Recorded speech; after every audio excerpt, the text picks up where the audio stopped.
Brian Craig. This is where MAGA comes to talk. Welcome, one and all. We have so much to cover on the program today.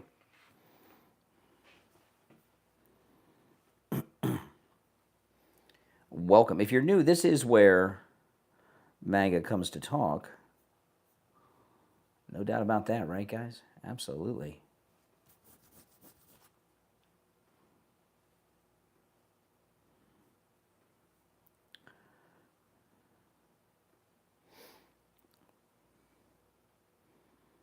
Yes, I was talking about Juneteenth. I think we'll on the stream earlier, and that's what I'm going to open with today is Juneteenth.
Welcome, everyone.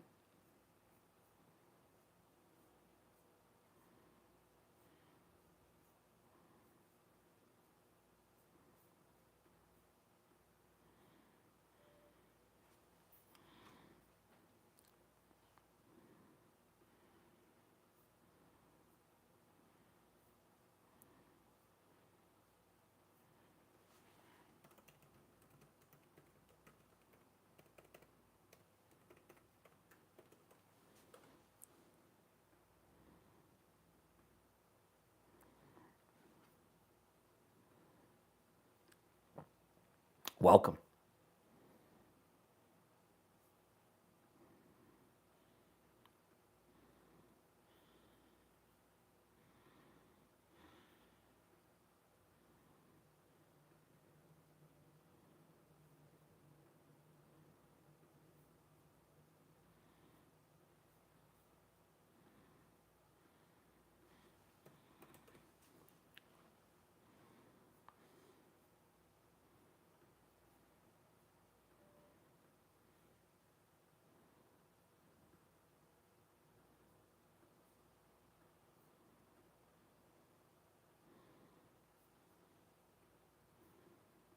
Hey guys, welcome everyone to the program.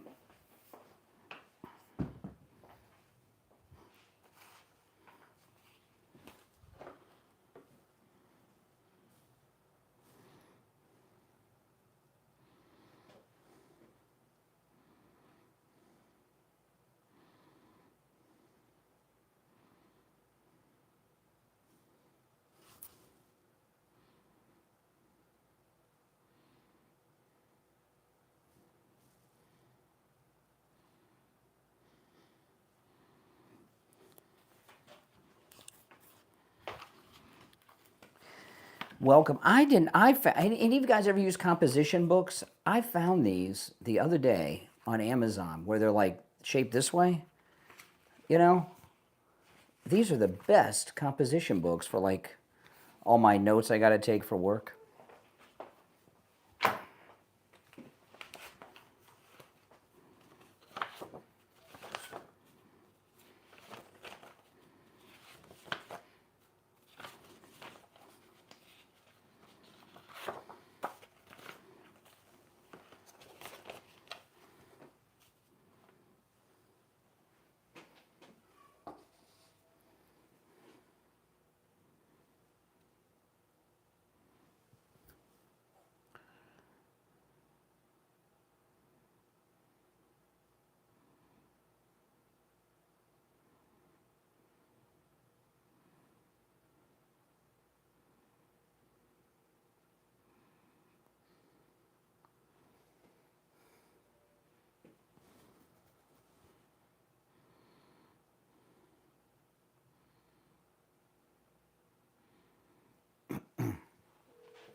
Okay.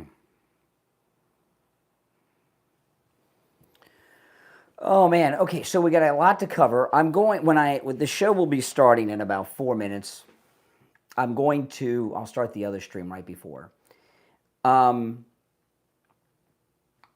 The first, I'm going to open up with what President Trump said about Juneteenth yesterday, because I think there's some important points to be made. But I got a lot of other things to cover. But today's Friday, so that means open phones, open Mega Mike Friday. You can call about any and everything on your mind on Friday's show.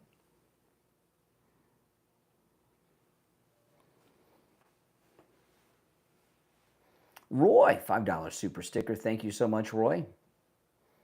Greatly appreciated.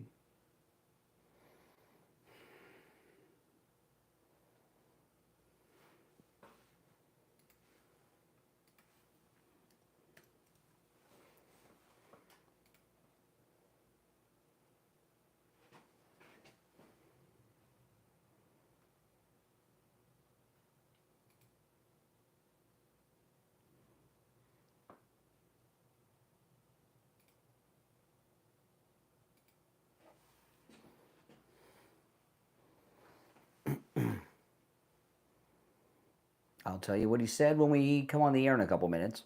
I'll go through it.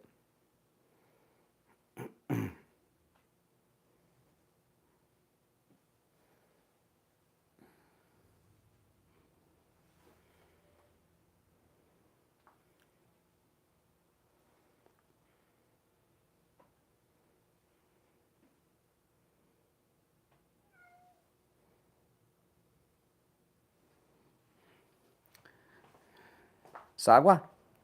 Sagwa? Come here, Sagwa. Do you want to? I know what you want. Yes, I know. Come here. This is one of my daughter's cats, Sagwa, you're hearing. Hey, Sagwa. Yeah?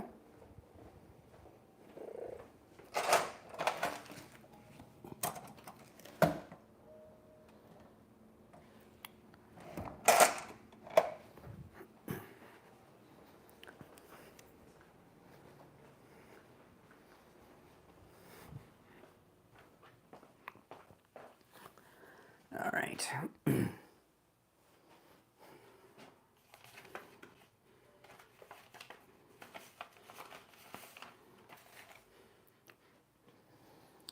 Okay, we'll be live in less than 2 minutes.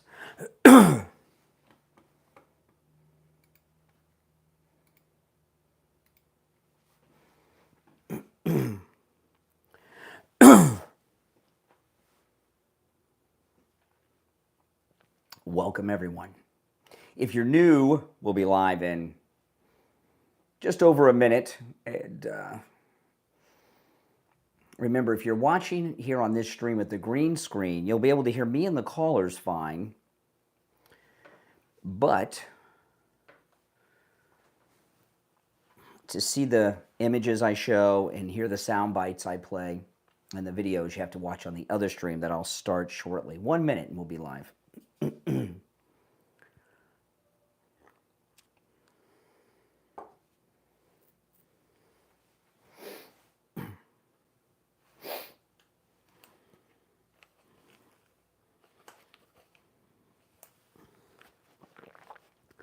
Chester, welcome as a member to the channel. When you're a member, your name stands out so it can be seen in the chat better, and you have access to all the members-only emojis.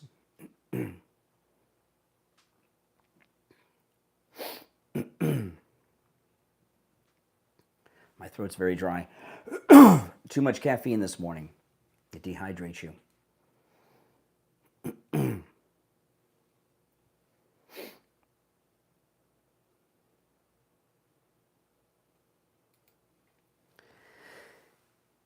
Welcome to the program, everyone. My name is Brian Craig. You are listening to Florida's longest running radio show, The Steve Kane Show, on the radio since 1977, celebrating 48 years on the radio. We've got a lot to cover. President Trump has said and done a lot since we last spoke, and we're going to jump right into it. Now, today is Friday already. Isn't that something? It's Friday. Very excited. And on Fridays on the program, it is Open Phones. We call it Open MAGA Mike Friday. Monday through Thursday, we ask you to call in and discuss the things that we're bringing up. But on Friday, the show prep is up to you guys. On Open MAGA Mike Friday, you're welcome to call in about any and everything on your mind. You don't even have to reference anything that I bring up or Steve when he joins us. And that number, of course, is toll-free no matter where you're tuned in to us at 1-888-465-2631. 888-465-2631. Okay, so President Trump made a statement about Juneteenth yesterday.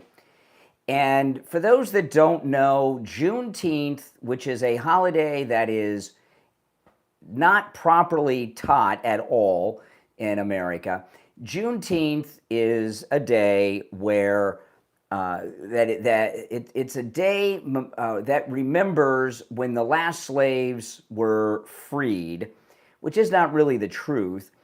Where the Republicans, I'll just tell you this. The Civil War, I call the Civil War the Democrat insurrection against the federal government because that's what it was. The Abolitionist Party, the Republicans, elected Abraham Lincoln, and the Democrats immediately launched an insurrection against the United States government and fired on Fort Sumter. And nearly 1 million Americans died in that war. And President Lincoln, they ratified the Constitution and freed the slaves. And Juneteenth, after the surrender of the Democrats, that's right, General Lee was a Democrat, the whole Confederacy was a Democrat government, they still kept slaves, they still kept their slaves in some places. And Juneteenth is the day that is remembered as the last slaves being held by the Democrats in Texas were told by the Republican Union soldiers that they were free. And Biden made it a national holiday. So yesterday, President Trump posted on True Social this: too many non-working holidays in America. It is costing our country billions of dollars to keep all of these businesses closed. The workers don't want it either. Soon we'll end up having a holiday for every one working day of the year.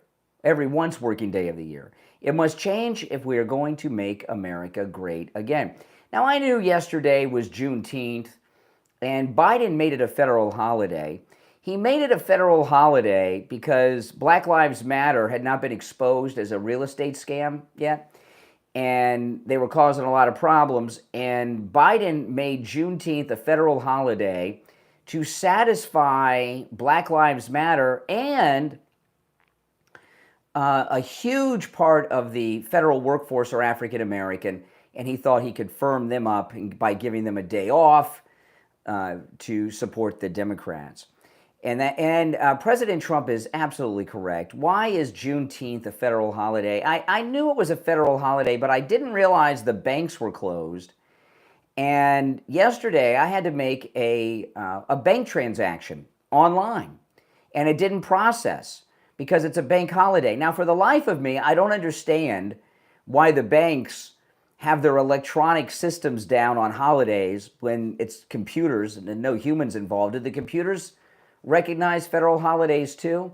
And the transaction will go through today, but I needed the transaction to go through yesterday, but because Juneteenth is a federal holiday and the banks are closed, it didn't go through. Why was Juneteenth a day where everything shut down? Should it be? How many of you celebrated Juneteenth?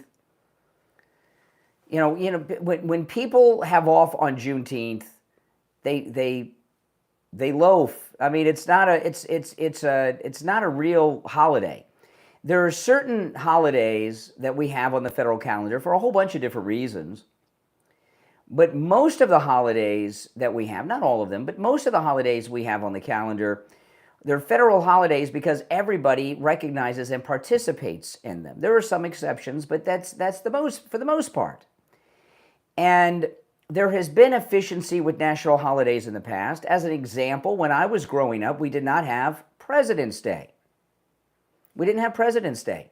We had Washington's birthday and Lincoln's birthday, and they were both federal holidays.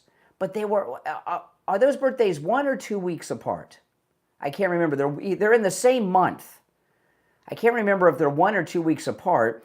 And this was in the 80s when this happened. Because I remember it. They combined Washington and Lincoln's birthdays, which were federal holidays, two of our greatest presidents, into one day. And they took their names off of it and turned it into President's Day for efficiency. To have two federal holidays so close together was ridiculous and costly. And I didn't hear too many people griping then like now. Oh, racism, they don't want to do that on the Washington Lincoln Day. Yeah, they were a week or two apart, something like that. I don't remember. But they were both federal holidays and everything was closed. So they were combined into President's Day and for just efficiency of not keeping everything shut down. But now, because Trump said this about Juneteenth, but even President's Day, there's no need for that to be a holiday where everything's shut down. I'm not saying don't keep it a holiday. They should really bring back Washington and Lincoln's birthdays as national holidays and keep everything open. Because who does anything to celebrate President's Day or Lincoln or Washington's birthday? No one. So that's kind of a ridiculous day to shut everything down too. But the left, they got to make everything about race and racism. And Juneteenth, very few people that are black do anything on Juneteenth. I saw on the local news yesterday, they had a camera crew at a Juneteenth celebration. It looked like a bunch of politicians on stage, Democrats griping about crap, and a few people in the crowd, but not much of a celebration.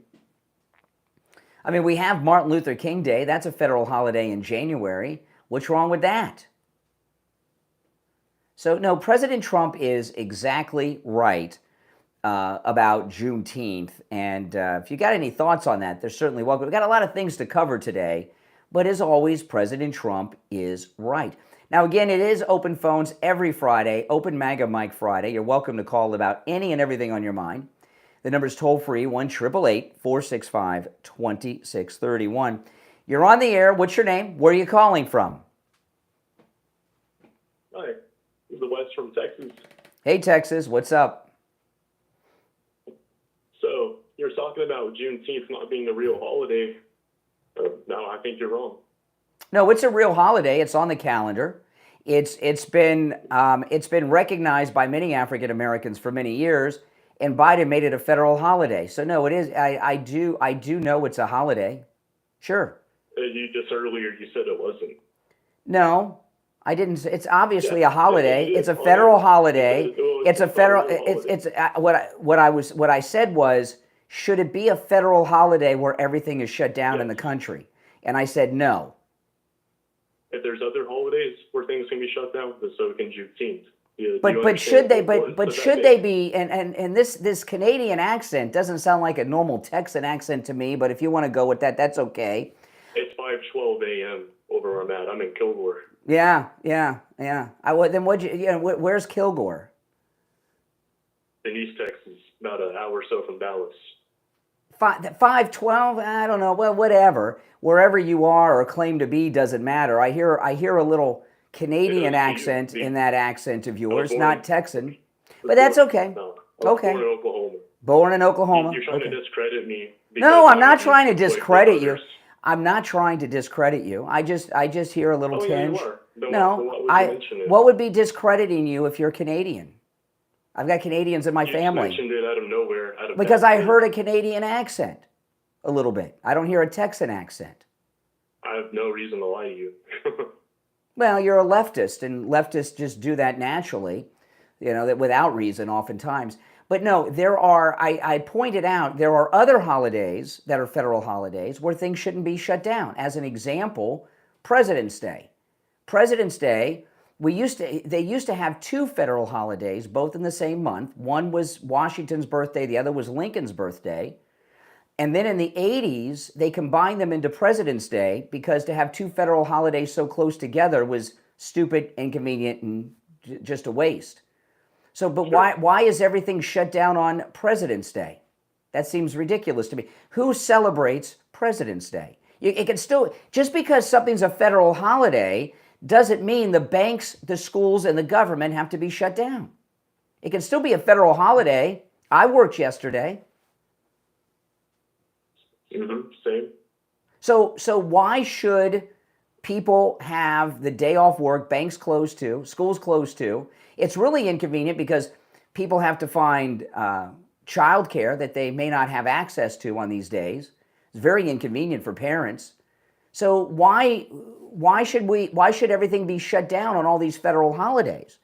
President Trump isn't saying Juneteenth should not be a holiday. He's just saying a lot of these holidays, things shouldn't be shut down, like the government that he's running. Do you understand the importance of Juneteenth? I do, yes. See, you Democrats, hold on. See, I do, but you tell me the importance of Juneteenth, and I'll tell you the real importance. When you have our first president being an owner of slaves, we have President's Day, we have Juneteenth, when after a year, slavery should have ended. And racism didn't end up slavery being ended. It didn't end up a civil rights movement. But when you have a year after when it should have ended being reached down to, slaves in my home state, that's a problem. Okay. And that's very well, that's not because exactly what slave happened. owners See, back in the day, see, they wanted this, to keep control of their plantation. This country, So of course, no, that's they interrupted the communication between the union to let them know that they were free. No. You've got part of a story, but you don't have the true story. Here's the deal: the Republican Party was established with one purpose and one purpose only. The Republic. You know what that was? To end slavery. To end slavery. Why did the Democrats? Why did the Democrats lead an insurrection against the federal government? Same reason why January 6th happened. No. Why did the Democrats launch an insurrection? Why? Because Trump wasn't.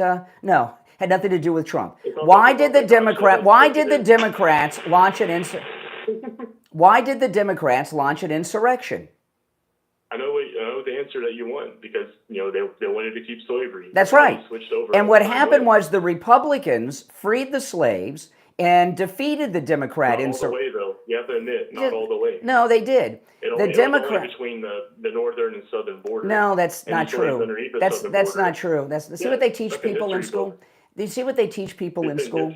No, they passed the Republican Party, led by Lincoln. Okay, amended. Listen, stop talking for a second and let me finish a thought. Okay, I understand you probably don't interact with people very often, so maybe you don't understand the proper way to have a discussion. But the Constitution was amended by Abraham Lincoln and the Republicans, freeing all the slaves everywhere. Okay. No. Yes. Not initially. No. Yes, initially. Just but I'm not here to educate you. I'm not. I'm just going to tell you about the. All right. Thank you for the call. I'm not going to. You can't. You've got to stop talking and taking turns. After the Republicans defeated the insurrectionist Democrats, they still did not free all their slaves, and Republican soldiers in Texas told the last slaves who were being held illegally by Democrats that they were free. That's Juneteenth. Oh my goodness. Oh my goodness. We'll be right back.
All right, if you're on hold, hang in there, guys. I want to talk about Tom Laporta when we get back, and then we'll go back to the phones.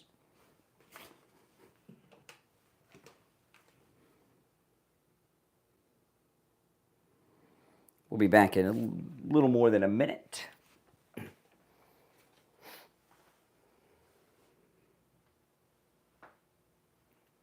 Oh, I just popped my knee joint. I don't know if the mic picked that up or not.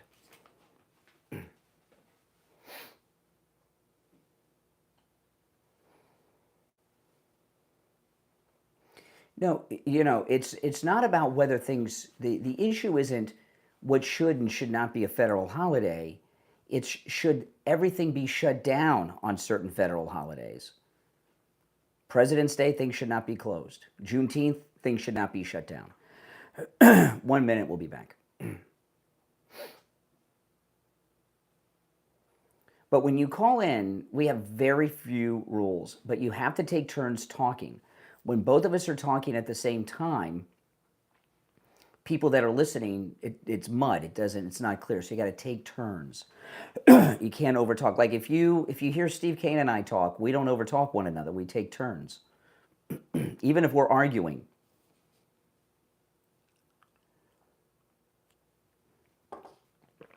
You can't disagree with every syllable of every word.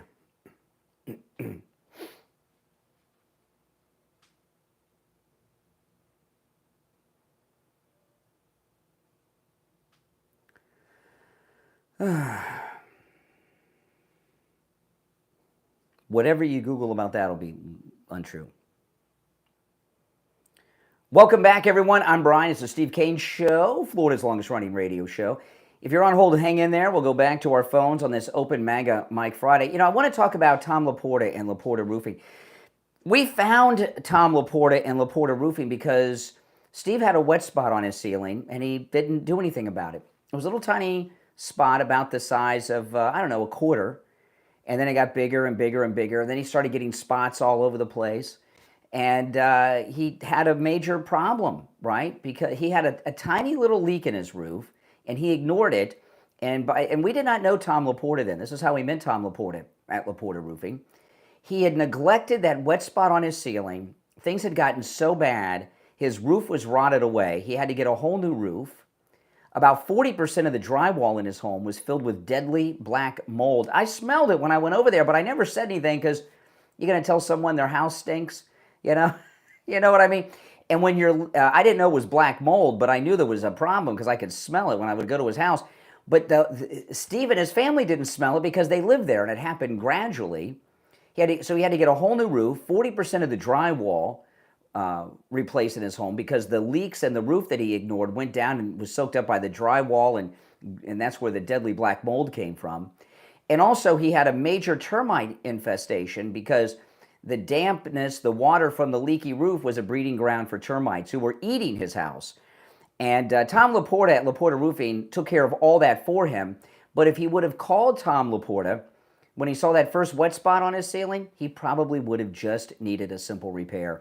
Give Tom Laporta a call. This number I'm going to give you rings directly to Tom's cell phone. And did you know that Laporta Roofing was named the best roofing company in Fort Lauderdale? But they don't just cover Fort Lauderdale. Laporta Roofing covers both the east and west coast of Florida and everywhere in between. Give them a call, 954-604-4602. Again, this rings directly to Tom Laporta's cell phone, 954-604-4602. And online, laportaroofing.com. You're on the air. What's your name? Where are you calling from? Hi, this is John from Wisconsin, Brian. Hey, John. My question is, did Biden sign that into law, or was it auto pen? That's a good question. The argument isn't whether or not there should be federal holidays like this. What President Trump is saying is, should everything be shut down on these certain federal holidays? President's Day, Juneteenth, and I'm sure we can think of others, And so I find it interesting that Wikipedia has it as National Independence Day. We already have one of those. It's called July 4th. Wait, what? They call it Juneteenth Independence Day?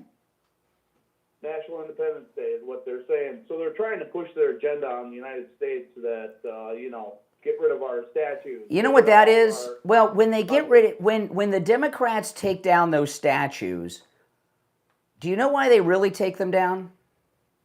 Yeah, they're erasing their I would mistakes. It's worse than that. Yeah, that's right. The statues that BLM, the Democrats take down, those are statues of Democrats, the Confederate statues. Correct. And what they're doing is they're trying to wipe out, cancel out their own history because people are realizing Correct. that these slave owners were all Democrats. Yeah. Yeah, if you look back in history, the Democrats have been responsible for the KKK rallies in the 20s and 30s. Well, this is a fact. The Ku Klux Klan was the original Democrat community activist organization. That's a fact. Yeah. Yep. Yes, sir. Yeah. All right. Hey, listen. I just was wondering if it was Biden or the auto pen. That's a good question. You got it. All right. Appreciate the call. Yeah, that's a good question. What's your name? You're on the air. Where are you calling from? My name's Brendan. I'm from Lower Providence, Pennsylvania. Hey, Pennsylvania. What's up? So, you were talking about Juneteenth. Correct. So I just wanted to talk about why you don't think Juneteenth should be a federal holiday. That's not what I'm saying. I'm saying everything should not be closed on Juneteenth or President's Day, for that matter. But go ahead. Okay. So, Give me your liberal rant. I'm interested. all right. So we have 11 holidays that are federally recognized in the United States, and if you want to say that we close everything, we close everything on Juneteenth. We close everything on MLK Day and Columbus Day. So I don't know where that came from, but well, maybe we don't. Maybe we don't need to close everything down on Columbus Day. You know, listen. I give you an example. Where do you live? What state are you in? I currently live in Alston, Massachusetts. Okay, you're okay. Oh, okay. The People's Republic of Massachusetts. Okay, I'm in Florida. When I was a kid in elementary school in Columbus, Ohio, it was the 70s. And I moved to Florida in the early 80s and started 5th grade in Florida. And I was shocked. I didn't even know what these were. But when my first year in 5th grade of school in Florida, we got off for the Jewish holidays. But when I was going to elementary school in Columbus, Ohio, we did not get out of school for the Jewish holidays, you know, the year before. So why do we get out of school for Jewish holidays? Now, again, I'm sure they get out in Ohio now for the Jewish holidays, but back then you didn't. So why in Florida in the 70s and early 80s did kids get out of school on Jewish holidays, but in Columbus, Ohio, they didn't? I can't speak for Floridian. Well, then use your common sense. No, I'm not asking you to speak for anyone. Use your common sense. This was like 1981, 1982. I moved to Florida. I started 5th grade. We got out of school for Jewish holidays. I was in Columbus, Ohio, my first 5 years of schooling, K through 4. We didn't get out of school for Jewish holidays. I didn't even know what they were. So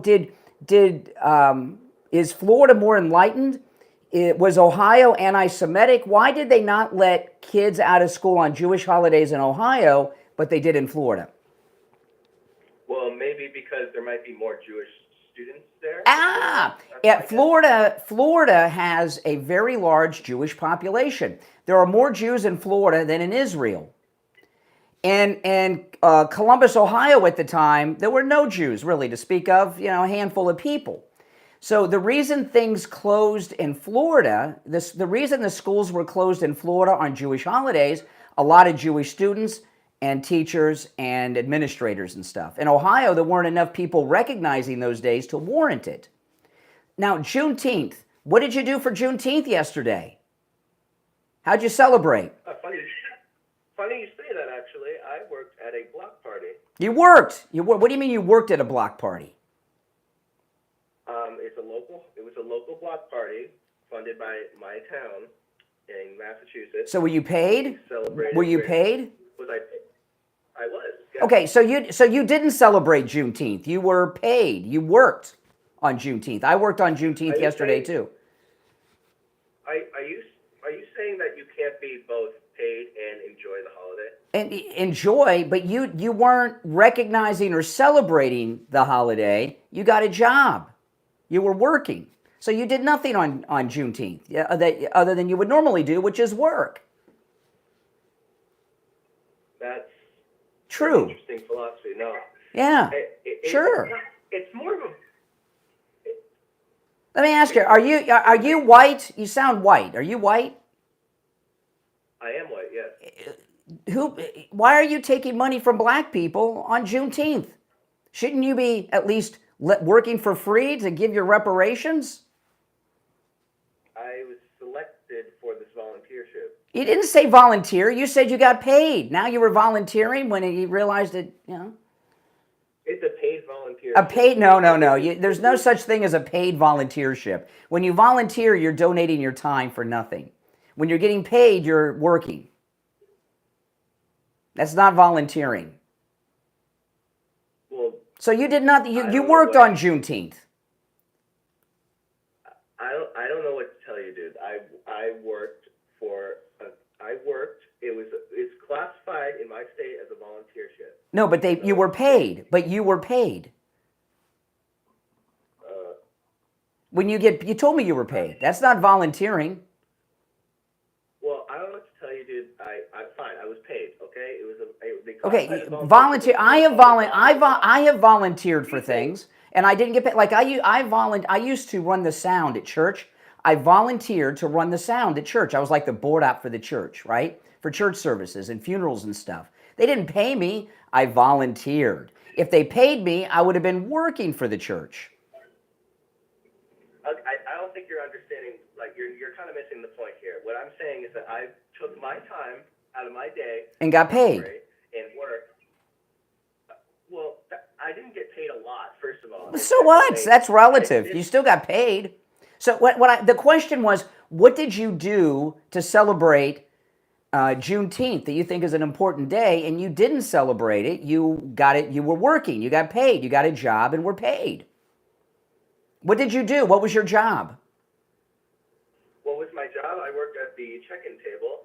I had to hand out drinks to people. I told people to have a great Juneteenth. I was very much in the event. I mean, if you're being in the People's Republic of Liberal Massachusetts as a white guy, I mean, why are you taking money from black people? Shouldn't you be like donating your time? Why would you take money from black people on such a historic day about the end of slavery?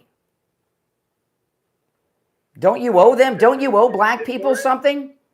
Don't you owe a debt to black people? I don't think you're okay. First of all, do you know what Juneteenth is? Yes. What the purpose is? Yes. What is it? The purpose of Juneteenth is to cause a racial divide in this country between white and black people. Okay. That's what Democrats do. That's the purpose of it. I know what the historical significance of the day. Yeah. It's when the Republican Union soldiers told the last African Americans held in bondage by the Democrats in Texas that they were freed by the Republican president Abraham Lincoln with, what was it? Was it the 13th Amendment that freed the slaves? I can't remember off the top of my head, but yeah. The 13th Amendment. Yeah. So there you go. That's the day. All right. So first of all, okay, sure, yes, that was the literal meaning of the holiday. But Juneteenth has been celebrated in African American circles since 1865. No, that's fine. But why couldn't I go to the bank yesterday? You know, you're calling me. Do you know you're concerned about racism? You were in the most racist state in this union. Do you know what school district was the last school district to desegregate and allow black students to sit in classrooms next to white students? What school district? Do you know? Boston. That's right, Boston, Massachusetts. So here you are, a Democrat, which is the party of the Confederacy, slave owner, and Ku Klux Klan, calling me from the state, and you're as small as it is, no matter where you are in Massachusetts, you're Boston, calling from the state that was the last to desegregate the public schools. What was that about? Why are these Democrats in Massachusetts, why did they fight so hard to keep white and black students away from each other? I, again, did not live at that time. Yeah, but your grandparents did. My grandparents were from Ireland, dude. That was not part of that. And second of all, we tend to confront our history here. We talk about how Boston had struggled with race relations in the 1960s, and we also talk about the issues. We talk about that. I don't know. Nothing good comes from the Democrats. You know, a Democrat killed President Lincoln. The Democrats launched an insurrection against the federal government when they fired on Fort Sumter. Every black man lynched in America was lynched by a Democrat. I mean, you're in a very racist party. Hey, listen, I got to run for a break, but I appreciate the call, man. Take care. All right, if you're on hold, stand by. I'm Brian Craig. It's the Steve Kane Show. We'll be right back.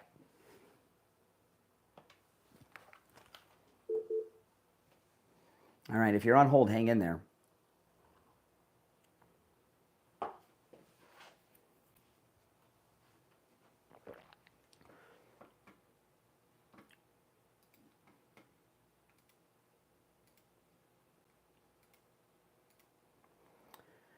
Now, guys, listen, if you are a Medicare recipient or you're turning 65 soon, give Chapter a call for free help with your Medicare. You know, Medicare is very, very confusing for everyone, okay? And it's done that way on purpose. They don't want you to be able to figure it out. Chapter, no matter where you are in the United States, you can call the number that's on the screen. I'll say it out loud in a moment, and the number is also in the description of the video. Chapter is the only national company that goes through all of the over 24,000 Medicare policies and finds the one that's right for you and your budget. You know, it's so confusing. People end up with Medicare plans that are insurance in name only, right? They have problems getting some of their doctors covered, their medications covered.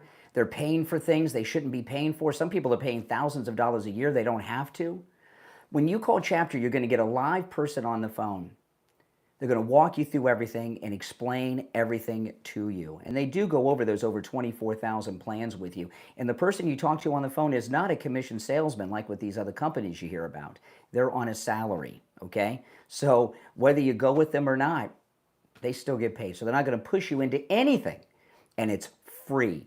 Give them a call, 805-754-3033. Again, the number is in the description of the video, 805-754-3033.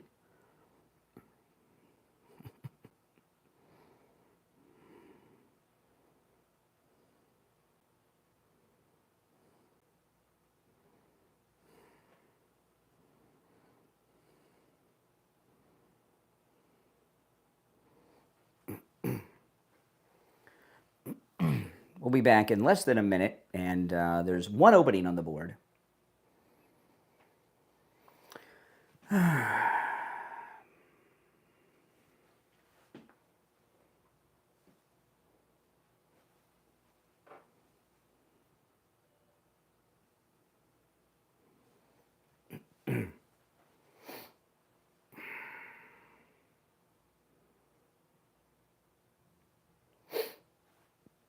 Great call, sir. I appreciate it.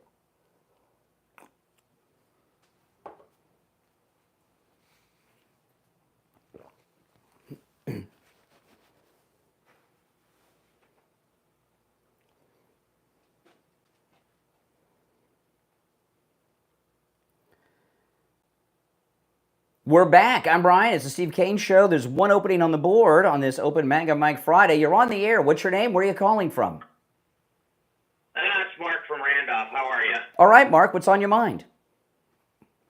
Hey, you keep talking about how the Republicans were the great saviors of America. The Correct. Democrats were like the cause of all evil. Correct. I think what you're missing is, and you're a fan of history, so you must know this.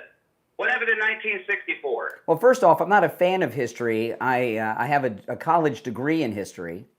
Tell me what happened in 64. Okay, so you know what happened in 19... Tell me what The party happened. switched. the platforms. The of party both parties switched. switched. The party switched. Yeah, absolutely. Their Tell me about that. ideologies, Tell me they about switched. that. So, Tell me about that in the party switch. Tell me about that. okay, after the civil rights movement. No, what happened excuse was- me. okay. In 1964, the civil rights movement was still going on. Martin Luther King was Okay. assassinated in 1968. But go ahead. What happened in 64? Sure. Okay, so if you watch the electoral map between 1960 and 1964, there was an ideology shift in America where the Republicans became more segregationist, and the Democrats kind of switched to adapt to the civil rights Okay, movement. who was So the they okay? became that- the with champions your of that. with, I don't blame you for thinking this stupidity because liberals have been teaching this lie, okay, for over half a century. Who was the president in 1964? Oh my goodness! Not sure. Think about it. 1964. JFK. JFK was already assassinated. No, JFK was dead. Lyndon Johnson. Okay? Okay. Lyndon Johnson was president in 1964. Do you know what political party he was? Republican. Oh my gosh. Okay, that's besides the point. No, it's, I mean, okay, no. right now- I mean, this is, I mean, are you, how old are you? 38. Oh my goodness. What's your highest level of education? I have a piloting degree from the U.S. You have a what degree? You have a what degree? I have my piloting degree. I went to college for piloting. You went to college and So- you think that Lyndon Johnson, LBJ, Lyndon Baines Johnson was a Republican? How could you go through 12 Yeah. years of public education in college and think that? No, he was a Democrat. Okay. And okay, but your party switch, he was a Democrat. And he was a Democrat before 1964, and he was a Democrat until he died in I forgot what year he died in. But, this party switch thing never happened. You know, this idea that the Okay. Democrats and Republicans met and said, okay, we're going to become Republicans, all these evil people in the party, and the good people are going to become Democrats. Don't you think if some historical meeting took place where this big switch happened, don't you think that there would be like movies made about this? Documentaries, there'd be photographs of it? The party switch is a lie. It is an it is a big liberal lie, the party switch. Big liberal lie. So that's not Never, true at all. it never So what happened. happened? There was this thing called the Dixiecrats, okay? I'll tell you the real story. Yep, absolutely. I'll tell you the real story, okay? There were this group of Democrats. One of them was the father of Al Gore. And they, segregation now, segregation forever Democrats. They left the Democrat Party temporarily and formed the Dixiecrats, okay? There were about 22 of them, maybe 25. I don't know the exact number, but it was in the low to mid-20s. Every single one of them, of the Dixiecrats, went back to the Democrat Party except one. Strom Thurmond became a Republican. The other 20-some went back to the Democrat Party. There was no party switch. It's a big lie that liberals have been telling for over 50 years. It's not true. I don't care what you Google. It's not true. It's a big lie. It's one of the biggest lies ever told in America. Okay, so in southern states right now, would you agree that most of them are red states? Well, there's been mass migration in this country where, like, I'm originally from the north, the populations have grown and changed. It's not the same thing because with the interstate highway system and such, people started moving. It has nothing to do with people woke up and changed. My family have been from Ohio for centuries and fought in the Union Army, okay? The South is the South, the North's the North. The Democrats were the party of slavery. In fact, Joe Biden, as late as 1978, went to Jimmy Carter, who was president. Joe Biden, when he was in the U.S. Senate in 1978, was trying to get Jimmy Carter to give an exception to private schools so they could continue the segregation of private schools in 1978. You know, so, you know, the big switch, I'm not giving you a hard time. A lot of people think this. It didn't happen. The big switch did not happen. It is a big lie. So the Republicans in the South that are holding the Confederate flag, they're just really confused as to that they're actually holding the Democrat flag? When you see a political rally, there are two, and there's someone holding the Confederate flag. Usually, they're a Democrat activist who's holding the Confederate flag so they can make the Republican event look like a racist event. What? Yeah. You're being serious? As a heart like attack. An undertone in America that all As these a heart guys are attack. Democrats? As a heart attack. Sometimes there are people that are, you know, old Southern good old boys. There aren't too many of those anymore, and they may have a Confederate flag around. But most people that carry a Confederate flag at Republican events are Democrat activists trying to make the event look like a Klan rally. That's true. That's a fact. Man, there must be a lot of Democratic activists. Yeah, they do. They do this all the time. Democrat activists who were paid by USAID, shut down by the great Elon Musk, infiltrate conservative events all the time, pretending to be us. That's exactly right. Correct.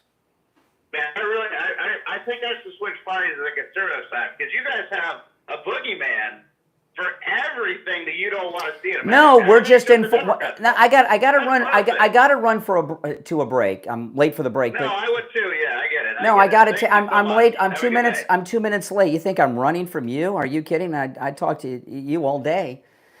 Oh man. All right. It's amazing. We'll be right back.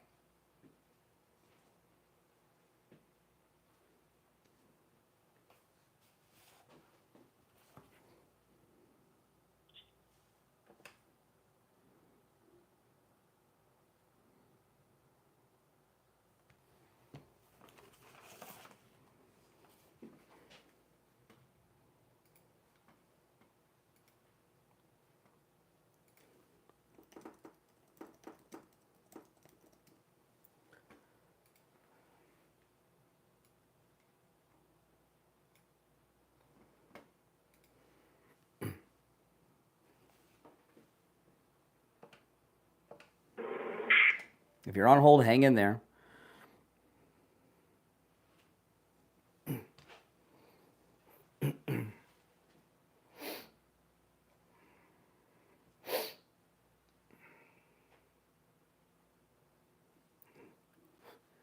You can't learn about American history by Googling, okay?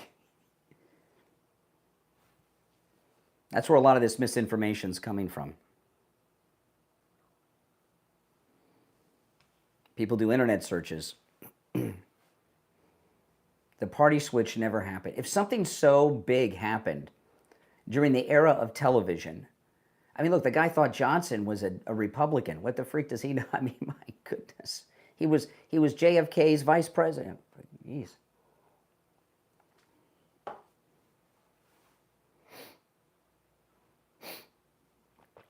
Amazing.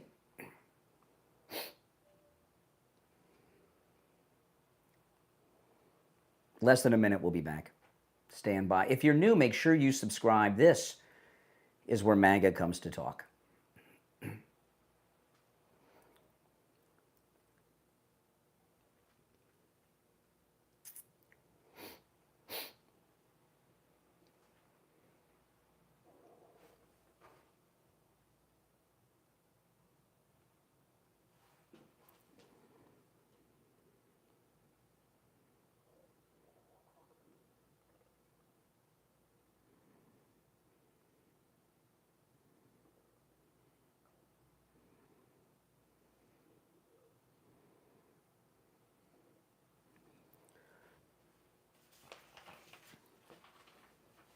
Welcome back. I'm Brian. Every line on the board is lit. Before we go back to our interesting callers, I want to talk about Dr. Philip Appleton and his laser wave pain treatment.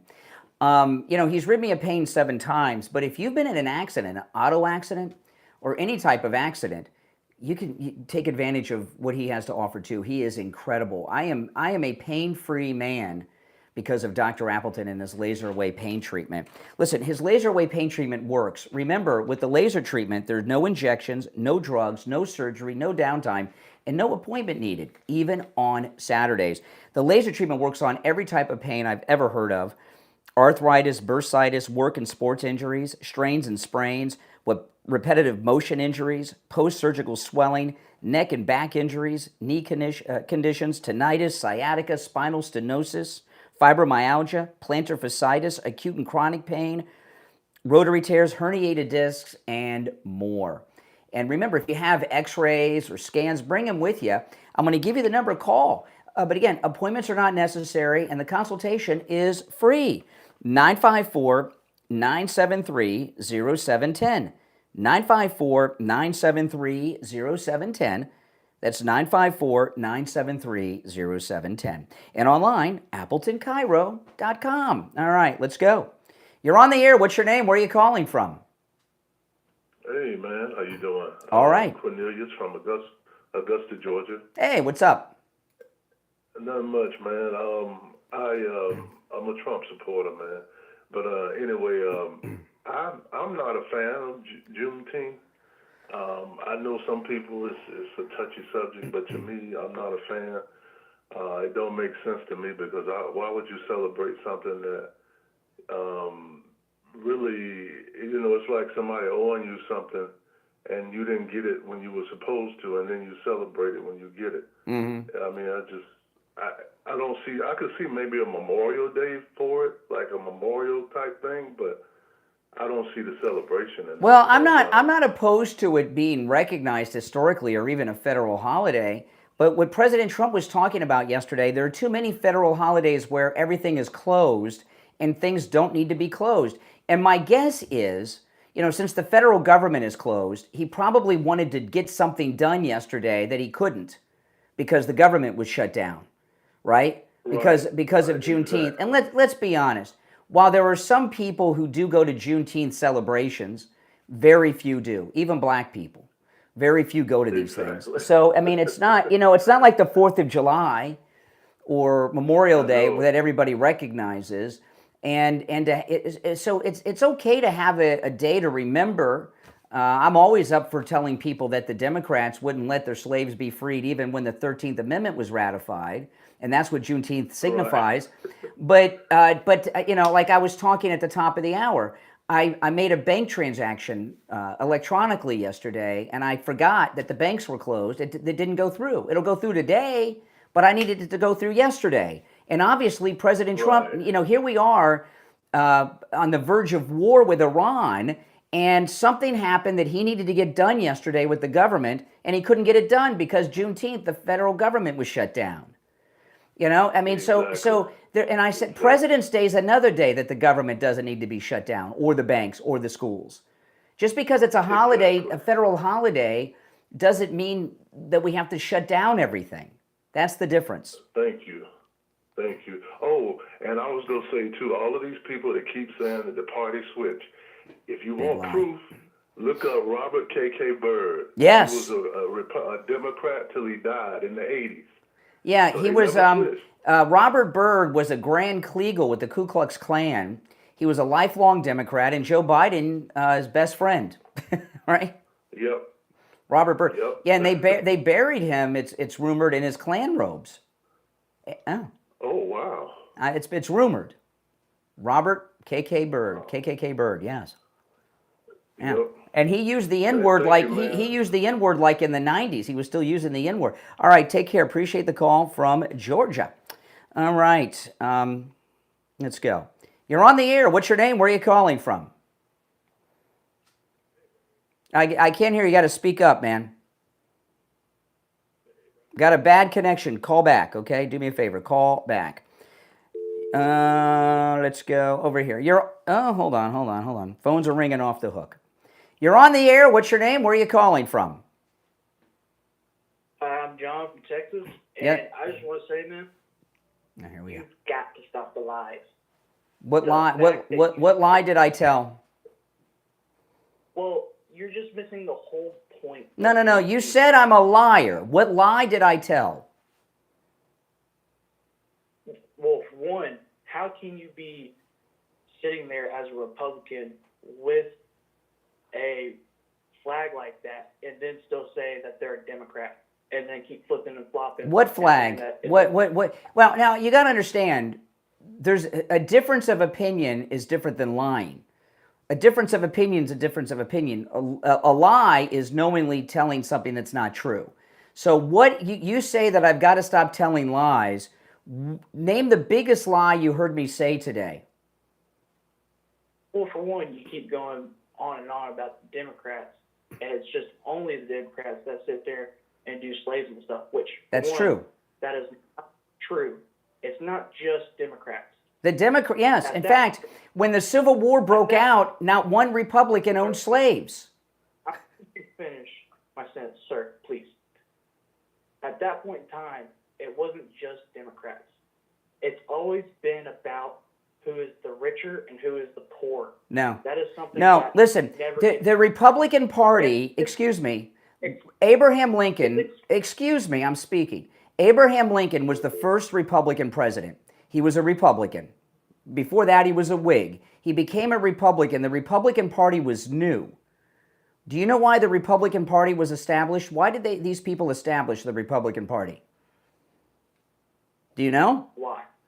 It was the abolitionist movement.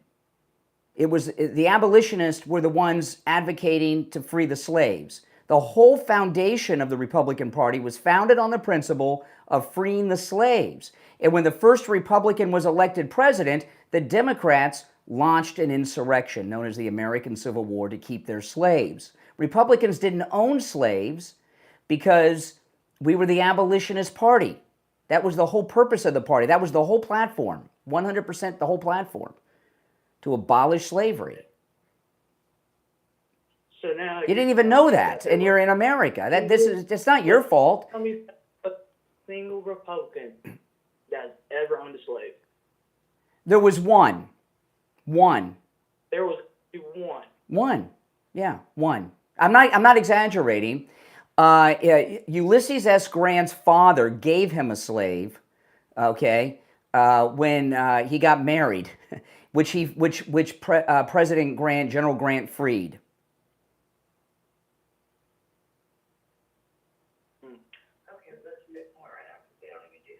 Who's talking to you back there? You getting coached by someone?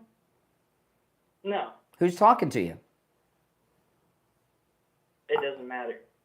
Point is, though, It doesn't matter. not, They're listening and telling you what to say to me? Oh my goodness. Is that your dad? Is that your dad back there? to run this country. What's the lie I told? You said I'm a liar. Tell me one of the lies I told.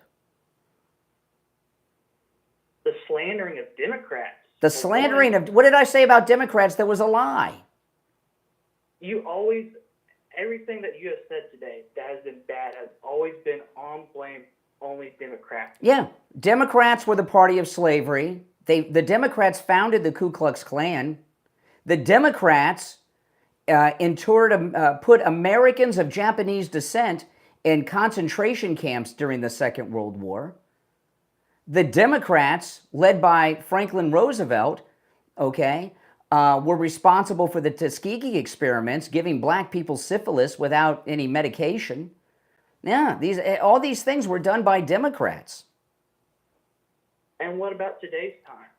What about today's time? I'm asking you, what about today's time? What are the Democrats doing in today's Oh, time? terrible things. The American population is overall about 12% African American. About. I know in some states and cities it's different, but overall the black population is about 12%. That's what it's been my entire life. I'm 54 years old. Why do you think the black population has maintained a constant about 12% of the population for half a century? Why do you think that is? Why? Abortion. Democrats have been advocating abortion since, well, Roe v. Wade in 73, but even before that. And and abortion clinics, when they were around all over the place, now there's pills and things you can get at the drugstore for it. But in the abortion clinic era, abortion clinics were historically located in African American neighborhoods. And the black population has remained around 12% because of abortion. If it weren't for abortion, the black population would be maybe 20% of the population today. That's brought to you by Democrats. You want to know what they do today? That's what they've been doing today, since you asked. Maybe that person whispering to you has a response. Well, you don't need to worry about the person that's whispering in the background, okay? Because that person in the background has nothing to do with the conversation that we're having. Okay. Well, listen, I'm up against the top of the hour break, but I know these are some hard realities you're facing today about your sick, twisted, racist, disgusting, anti-Semitic party, but these are all true. Hey, take care, man, all right? 1 hour down, 2 to go. My name is Brian Craig. It's the Steve Kane Show, Florida's longest running radio show. Our number is 888-465-2631. It's open phones on Friday. It ain't everything on your mind. It's fair game on the phones. We'll be back right after this. Oh, my goodness. Isn't that something? That is something. If you're on hold, hang in there.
All right.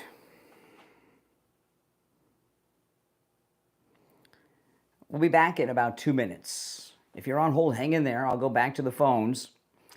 Yeah, if you're new, I'm on a bunch of radio stations. This is our top of the hour break on the radio. And these callers that you're hearing, some of them are on YouTube, some of them are listening on a streaming app that carries the show, and some of them are from one of our radio stations. And all the calls are completely screenless and unvetted, which means no one answers the phone. When you call in, you just get put on hold. I have no idea who's on hold or what you're going to talk about until I say, you're on the air, what's your name, where are you calling from?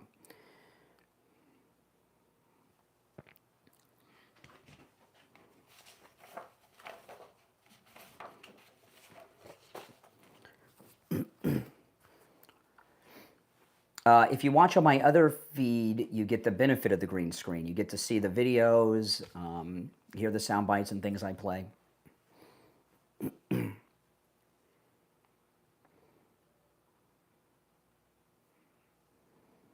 We'll be back in about a minute.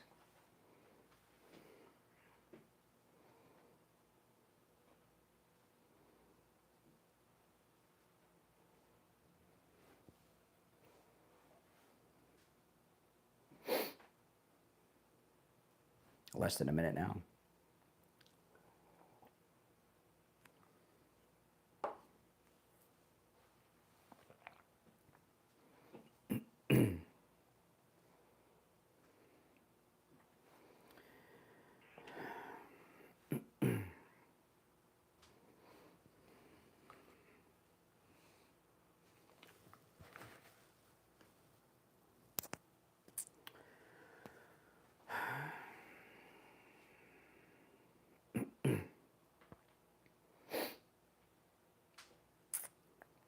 All right, stand by in just a few seconds.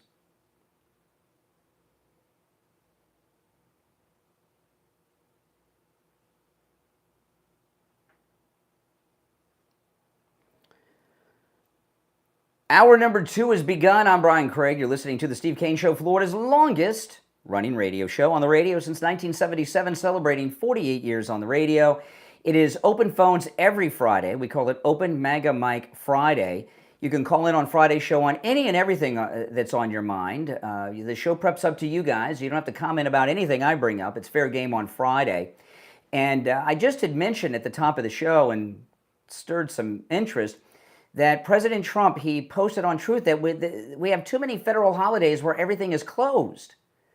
And, of course, yesterday was Juneteenth, and my guess is that President Trump was trying to do something important while we're on the verge of war with Iran, and he couldn't get something done because the government was closed for no reason yesterday. All right, back to the phones. We shall go. You're on the air. What's your name? Where are you calling from? Yes, Renee from Harlem. Hey, Renee. You should be ashamed of yourself, man. You are disgusting. First of all, you're spreading all these stupid lies about the Democratic Party. First of all, neither the Democrats or the Republicans are to blame. They're both to blame. It's a white thing, okay? Both of you people. What's a white thing? What's a white thing?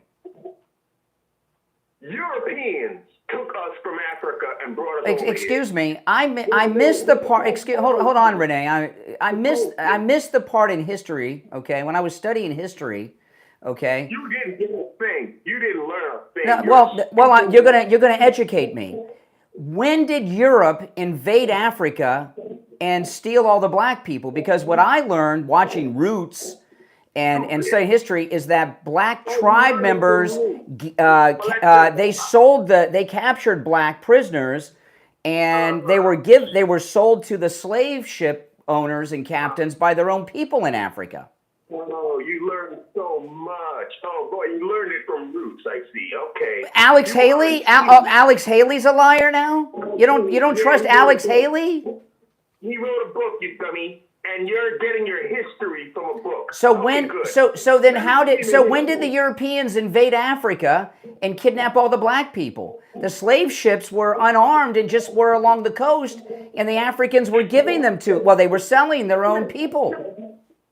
Shut up, okay? First of all, you people went into Africa and you got other African people to kidnap other African people.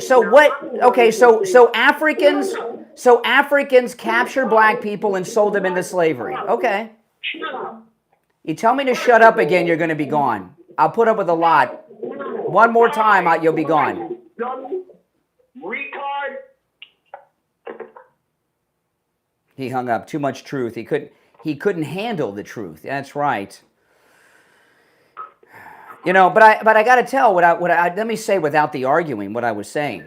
Okay, the Europeans did not invade Africa and take it over. They were just along the coastline. African tribespeople captured other tribespeople and sold them into slavery. So why does Africa not have a debt? Where is their responsibility? All right, let's go.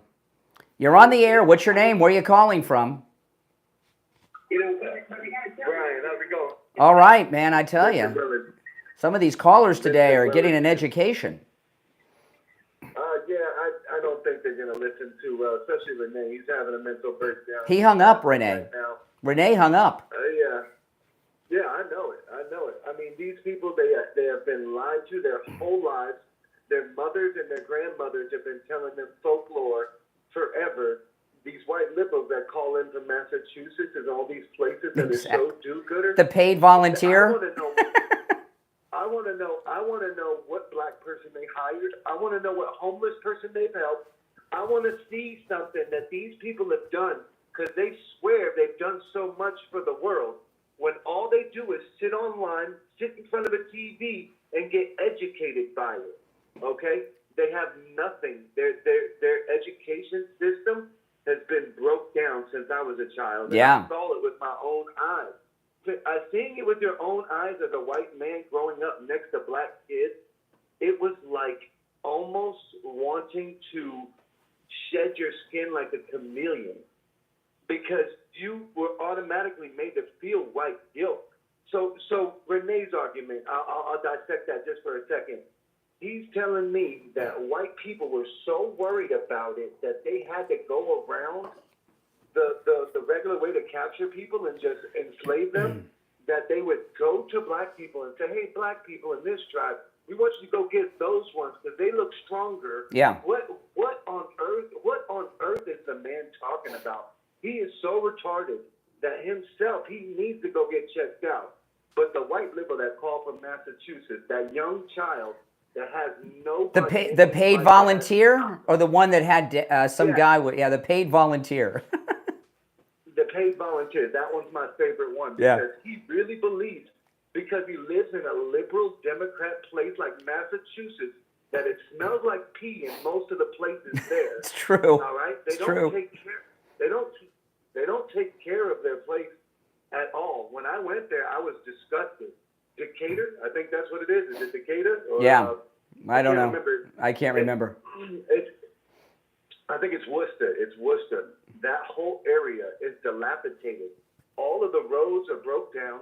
Every bridge is breaking down in front of you, and you can smell the asbestos coming from some of these buildings.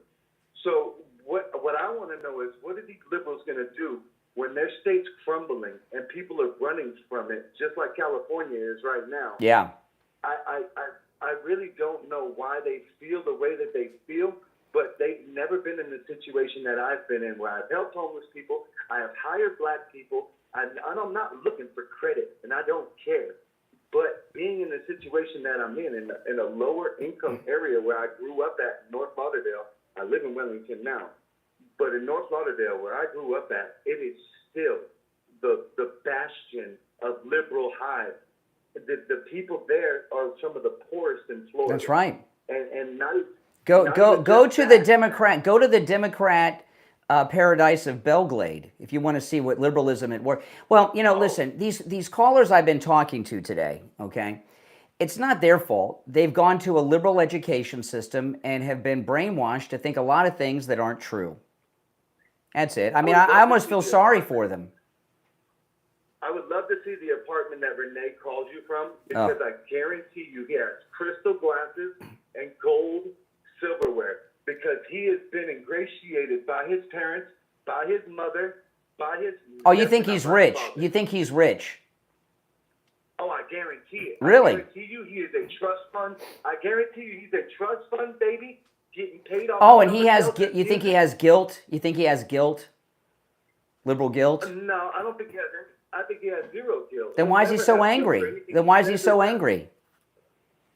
I believe that he's angry at himself because he's allowed himself to be a victim till he was 50. Yeah. Hey, listen, great call. Appreciate it, man. From the mean streets of Wellington. All right, let's go. You're on the air. What's your name? Where are you calling from? Hey, Brian. This is Wesley. I wanted to call in and apologize for earlier. I think I got off on the wrong foot. Well, that's okay. I appreciate that, and I welcome you to the program. I'm glad you're here, and for sure. All right, we'll talk again. All right, take care.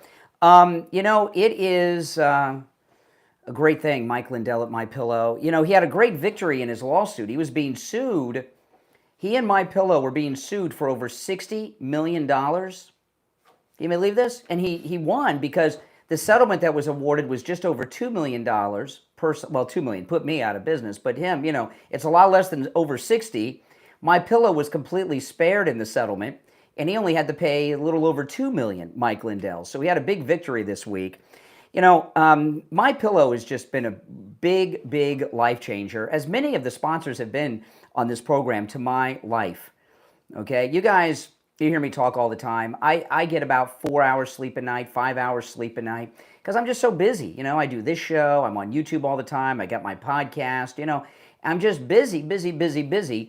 And that little bit of sleep I get, though, is well-rested REM sleep. My 4 to 5 hours is like a normal person's 8 to 10. because I've got the entire MyPillow sleep system. Now, I want to tell you guys about one of my favorites, and that's the MyPillow sheets. Listen to this. You get a perfect night's sleep with these. The MyPillow sheets keep you the perfect temperature all night long, especially during these hot summer months.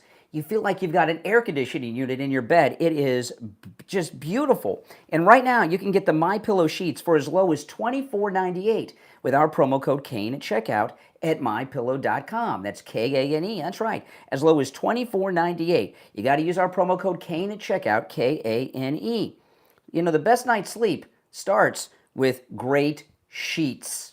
I got to say that slow so I get that S out. Great sheets. And there are no sheets better than Mike Lindell's MyPillow sheets. As low as $24.98 with our promo code Kane at checkout at mypillow.com. You can also order by phone toll free 1-800-716-4879. 1-800-716-4879. Promo code Kane, Kane. We'll be right back.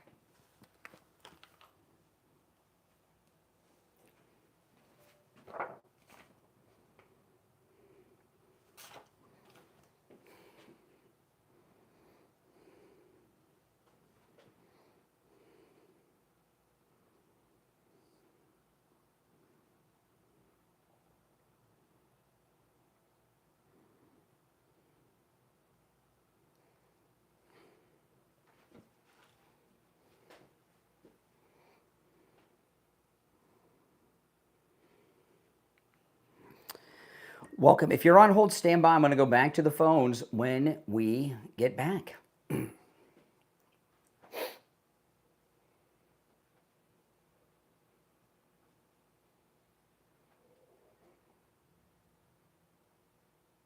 Oh, yeah. 2 million instead of 60 million is a big win for Michael. Are you kidding?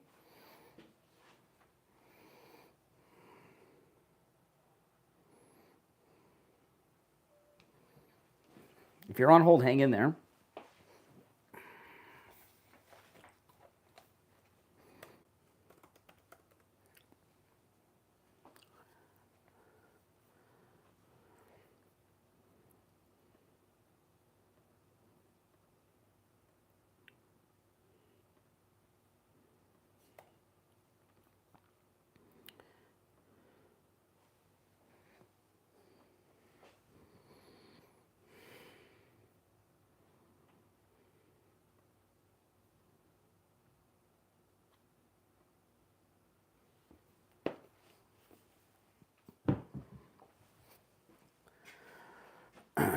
Yes, it is open phones every Friday. We call it Open MAGA Mike Friday. On Fridays, you can call in about any and everything on your mind, not just the things I bring up, and the number is toll free. It's pinned in the live chat. We've got about a little bit of time here, 2 minutes, and we'll be back.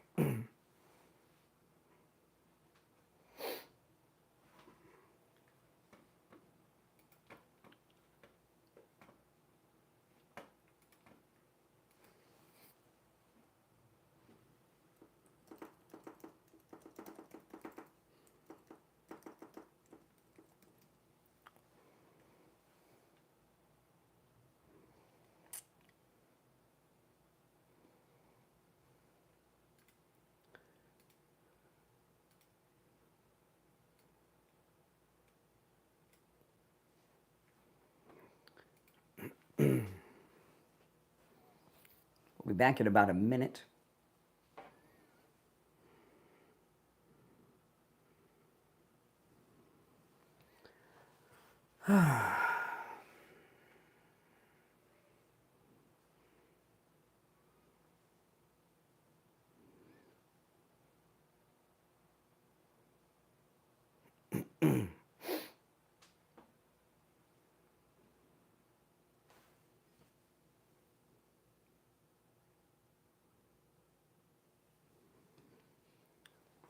If you're on hold, hang in there.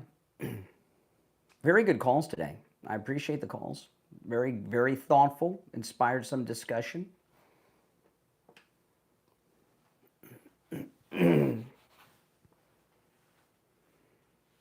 If you're new, make sure you subscribe to the channel, guys. You'll love my content. I'm here all the time if you're new, including weekends. Monday through Friday, I take the live calls.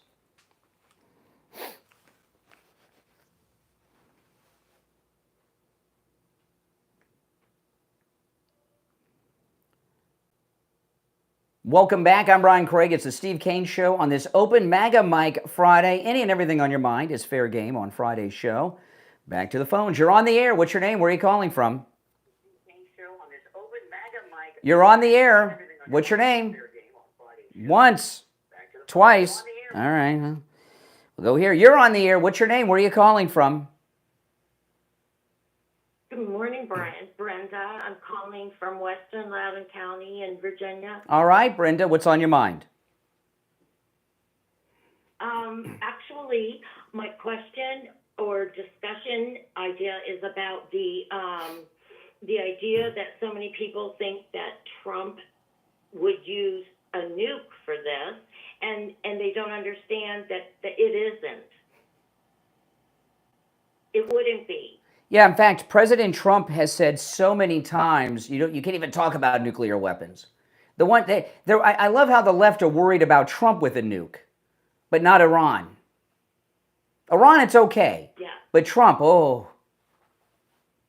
Well, Brian, let me ask you. I see that a decision has been made.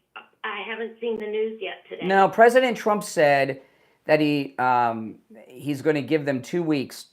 Within the next 2 weeks, he'll make a decision on what to do. He sees a path to peace available. The Israelis, they released the imagery yesterday.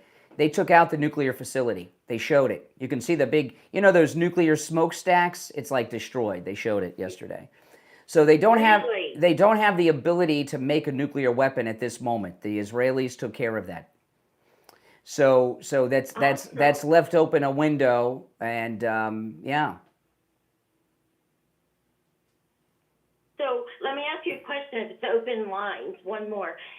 That is, how can I get over being afraid to share my political views on Facebook? Because I have so many Democratic friends. Well, that's the problem. You got Democrat. Do you know how many Democrat friends I have? No. Zero.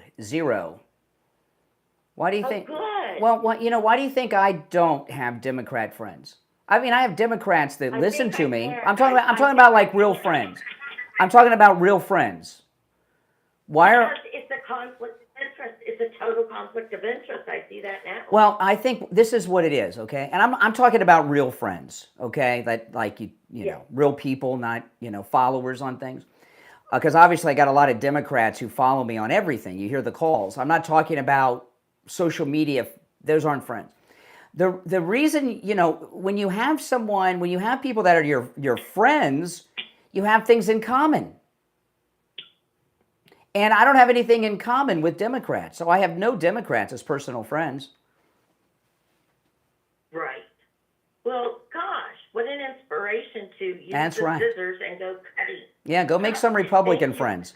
All right, go take care. I appreciate the call. All right, some very good callers today, I must say. You're on. Oh, hold on. Oh, the phones are very busy. All right, you're on the air. What's your name? Where are you calling from? Jeff from Maine, Brian. Hey, Jeff. What's up? Everything that's happening is to the benefit of Trump and MAGA. The Democrats are on their last breath of air. They don't know what to do. They have nothing to stand on. Absolutely nothing. And the deranged liberals are getting more deranged, but the moderates, I believe, are coming more center. And we're going to see in the next year to two a great surge of Democrats leaving that party. I believe that with my whole heart. And the telltale will be the midterm elections. See, the Democrats, this big, beautiful bill, when he gives the biggest tax cut to a group of people that have never gotten it, the biggest one in history, no tax on tips, that's going to be very powerful. Yes. Yeah, very powerful. People are gonna see that when the Democrats are in charge, you have less money. When a good Republican's in charge, you have more money. It comes down to are you better off now than you were under Biden. Yeah, and you know, I went It's to, that simple. I was at the grocery store a couple days ago. I don't go to the physical grocery store too much. My wife and I, we do Instacart, right? But I went there the other day because I was out of coffee creamer. I needed coffee creamer. And I looked at eggs. Now, I went to Publix. Publix is known as the most expensive groceries in Florida. And what were egg prices when Biden was president, when Trump first came in? Do you remember? $7 or $8 a dozen. Okay, I took a photograph, which I'll post this to my Instagram, okay? Now, this is at Publix that has the highest prices of any of the stores, okay? $3.59 for a dozen at Publix. $3.59. Wow. So that's like they've dropped in half. They're like, that's like 50% of what they were on Trump's first day.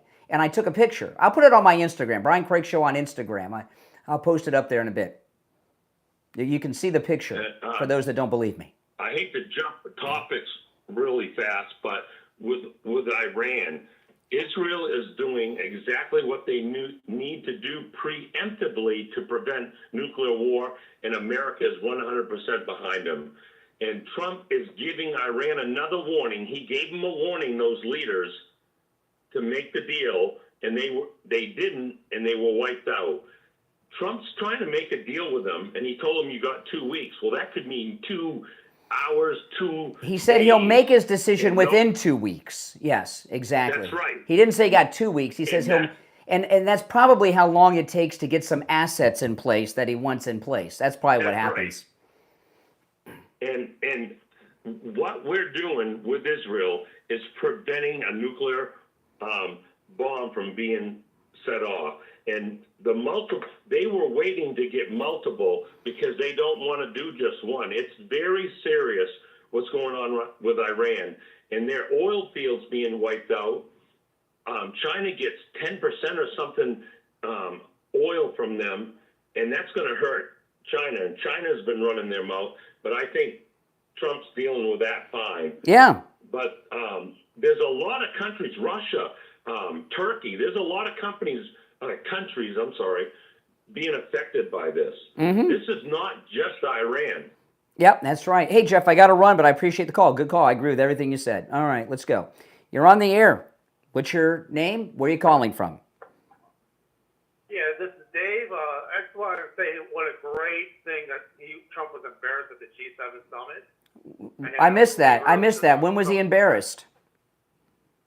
Oh, when nobody greeted him when he walked off the plane, and when the Canadian Prime Minister pulled the reporters out of the room when Trump was talking, he was embarrassed. First off, that did not happen. There were people there greeting him, and the Canadian Prime Minister tried to shut it down, and they were still asking questions, and President Trump was still answering. Right. Sure thing. Now, are you? Why do you got to use the R word? You know, there are people out there that are mentally challenged. Why do you got to use the R word? Because you are one. That's why. If you weren't one, I wouldn't call you one.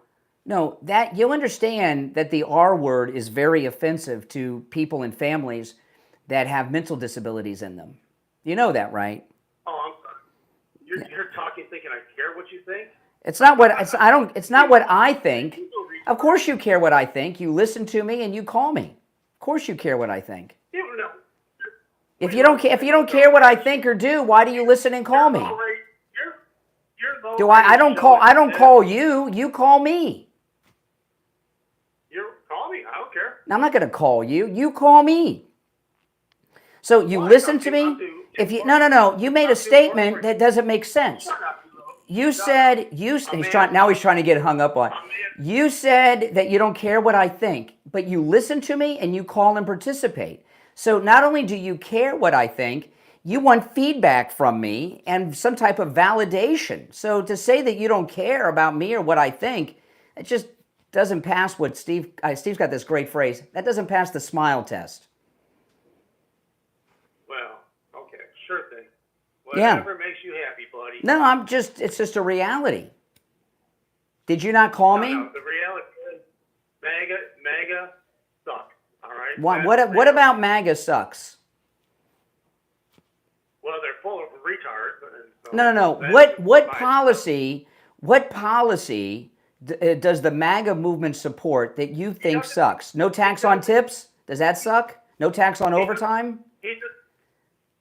Right. That's a revisionist history. It's no tax on tips that you claim, and everybody knows that if you get cash, you don't claim it. Nobody pays in cash anymore. And most people pay electronically. Most people pay with Apple Pay and debit cards. So which part of the MAGA platform sucks? No tax on tips, no tax on overtime? No tax on some of the tips. Say it correctly. No tax on tips. No tax on So what part of the MAGA platform you said sucks? What part sucks to you? just that you're part of it, really. I mean, you can't think you don't support Trump or the MAGA movement, but you can't think of one policy that sucks. I don't have to do anything for you. No, it's that you can't. You can't even think of anything. You can't even think of anything. And I know you're desperate to get hung up on, but you're gonna. I'm hanging up now because it's break time. I'm 2 minutes late for the break, but thanks for your call. Oh my goodness. We'll be right back.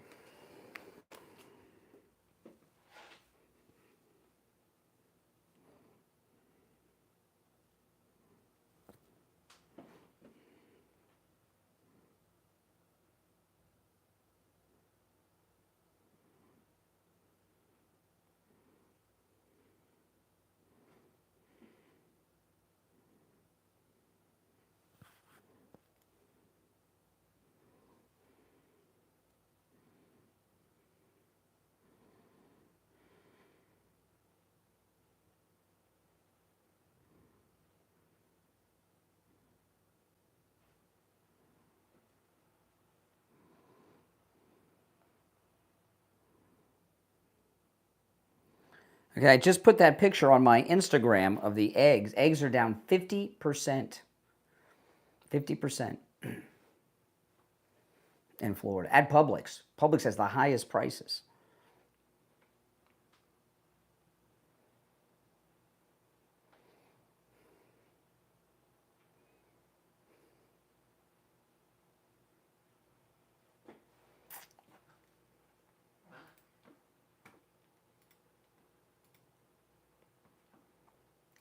Now, guys, I want to remind those of you that are Medicare recipients or turning 65 at some point in the future, get free help with your Medicare from Chapter. The number on the screen, it's also in the description of the video.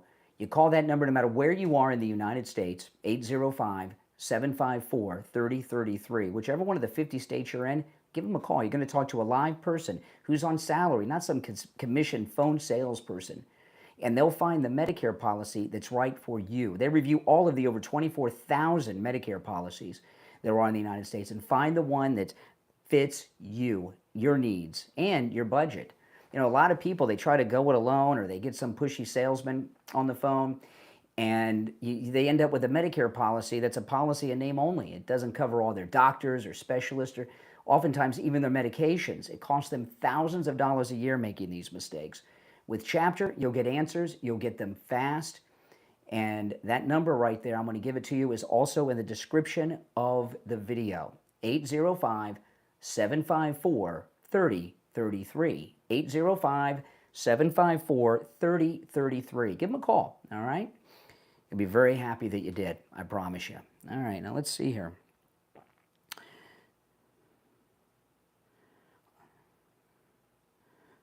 We'll be back in less than a minute.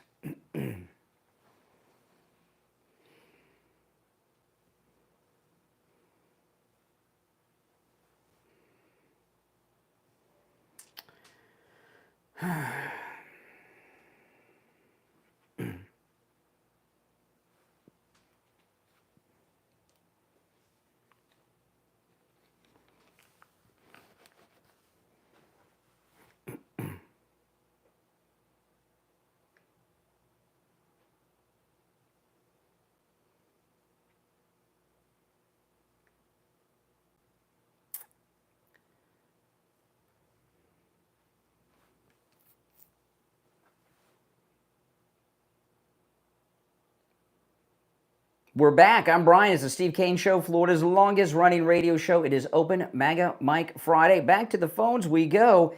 You're on the air. What's your name? Where are you calling from? Hello? Yep. You're on the air. Yes. Yeah. Hey, how you doing? All right. How are you? Good, good.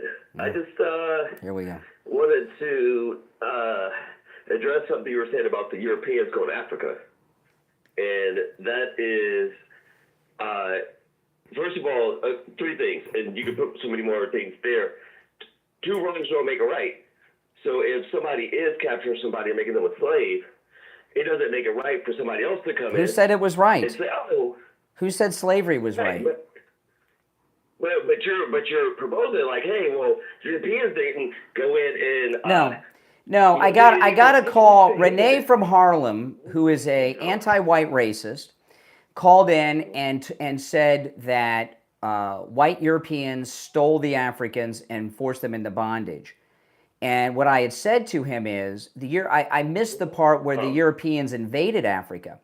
The slaves were actually kidnapped by other black Africans and sold to the slave ship captains along the beaches of Africa. So doesn't Africa have a debt with slavery since they were, well, really the leaders of it in some ways?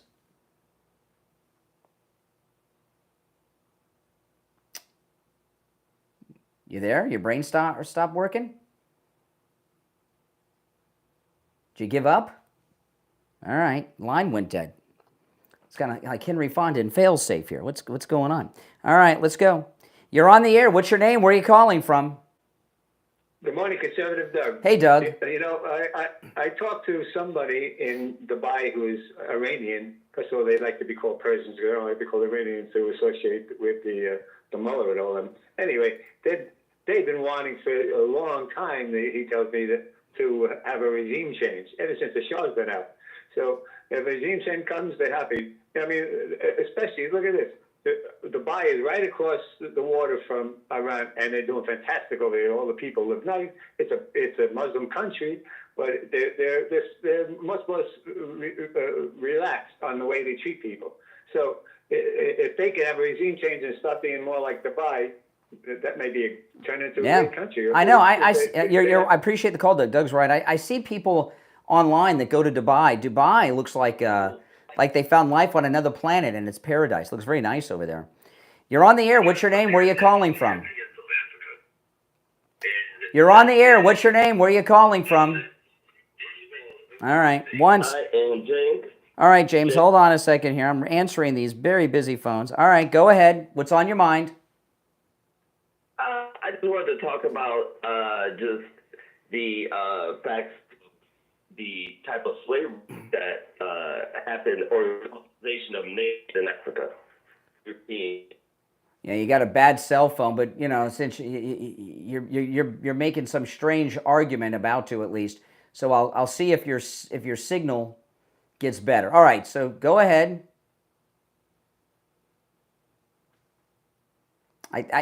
You know what I think happened? I think President Trump has shut down the Obama phones, and their phones just are going dead. Call back, guy, because I want to hear what you have to say. You're on the air. What's your name? Where are you calling from? This is Farley in Florida. Okay.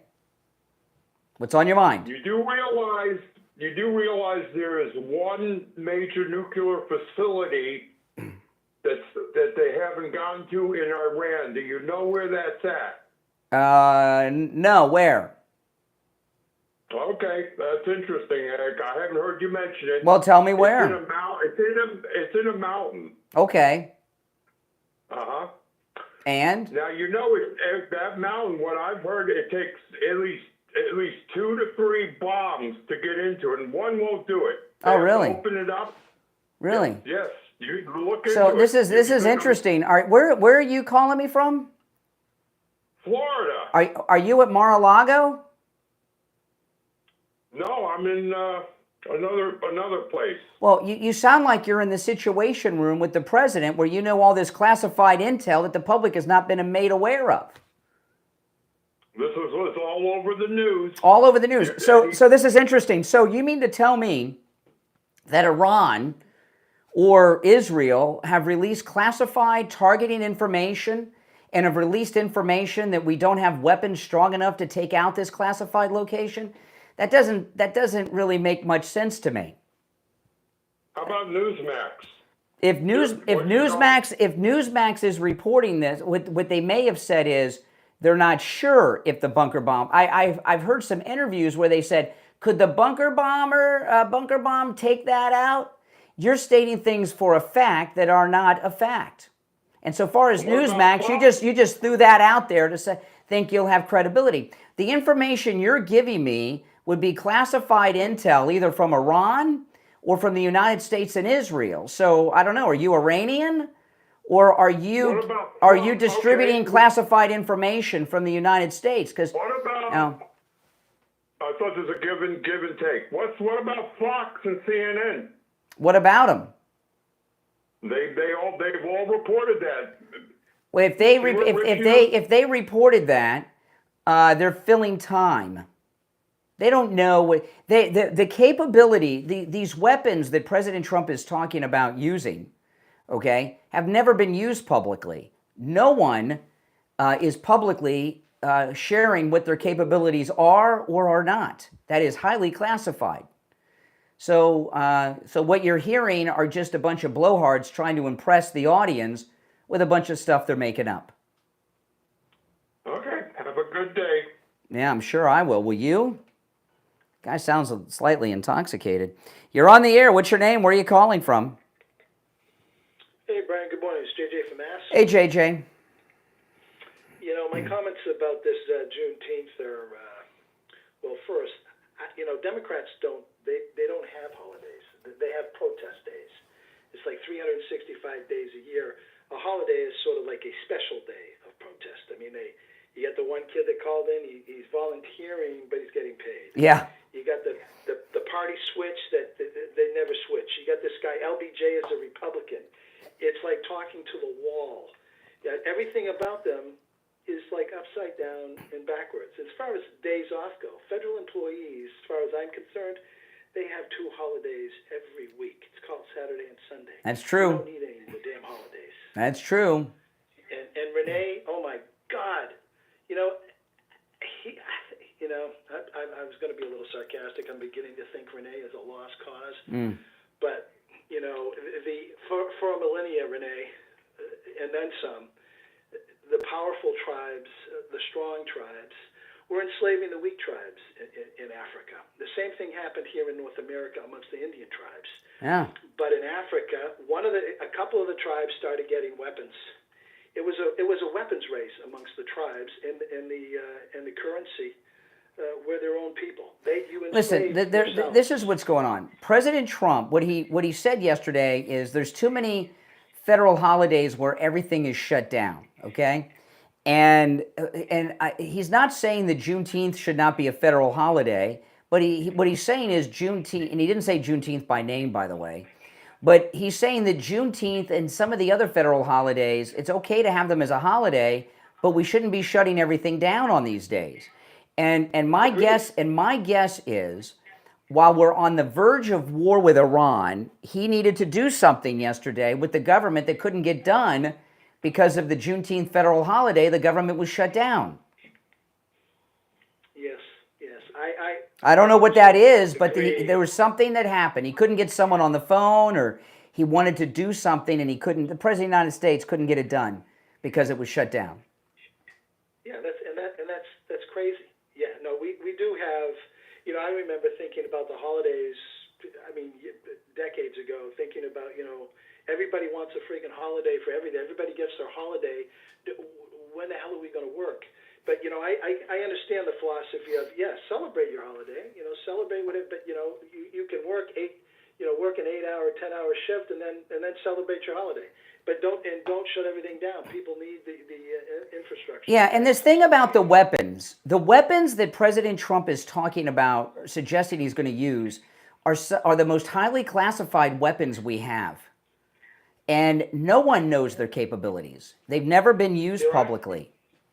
Some of them, so all these people on television that are telling you this and that and showing pictures of different bombs, They don't know. They're just making stuff up to try to get the hot girl to go home with them that night from the bar, right? I mean, they're just trying to sound important. You know, there's weapons that they put on. There's weapons that they put out. What they can do, and that's basically to tell the idiot, our enemies, that listen, don't mess with us. And then yeah, I mean, why would they be saying, okay, there's this nuclear facility in a mountain, but it's so deep we don't have anything that can get to it. There's only two reasons they would share that. One, stupidity, or psych ops, so that they don't evacuate and take them all out. Either one. But there's no way that they're giving classified intel on these weapons on Fox, Newsmax, CNN, or anything. I'm sorry. And there are weapons. Yeah, I agree with you. There are weapons that they don't put on Wikipedia, that nobody knows. There are weapons that we don't know about, guys, and that's great. And I have faith that if Donald Trump wants to do something about this mountain facility, Fordham, Ford-Door, whatever the heck the name of it is, that if he wants it gone, it will be gone. We have the capability. It's just a matter of, is that the best option for America? Yeah. The best option for us. And I look at also, I mean, when I think of American first, I obviously we've got the geography of America, all the. Well, listen, I gotta run for the break, peaceful, but I'll give you the last word. Sure. I'll give you the last word. Well, a peaceful world is American first, and Israel is an ally. We should be. Yes. A peaceful world is America first. That's right. That's right. All right. Appreciate the call. Call us on hold. Stand by. We'll be right back.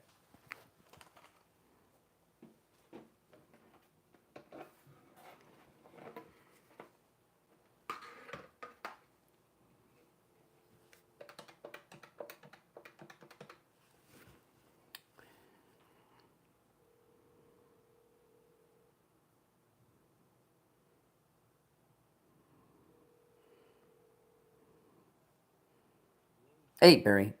So next week we'll start that new time. Okay. Yes. Okay, hold on.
Okay.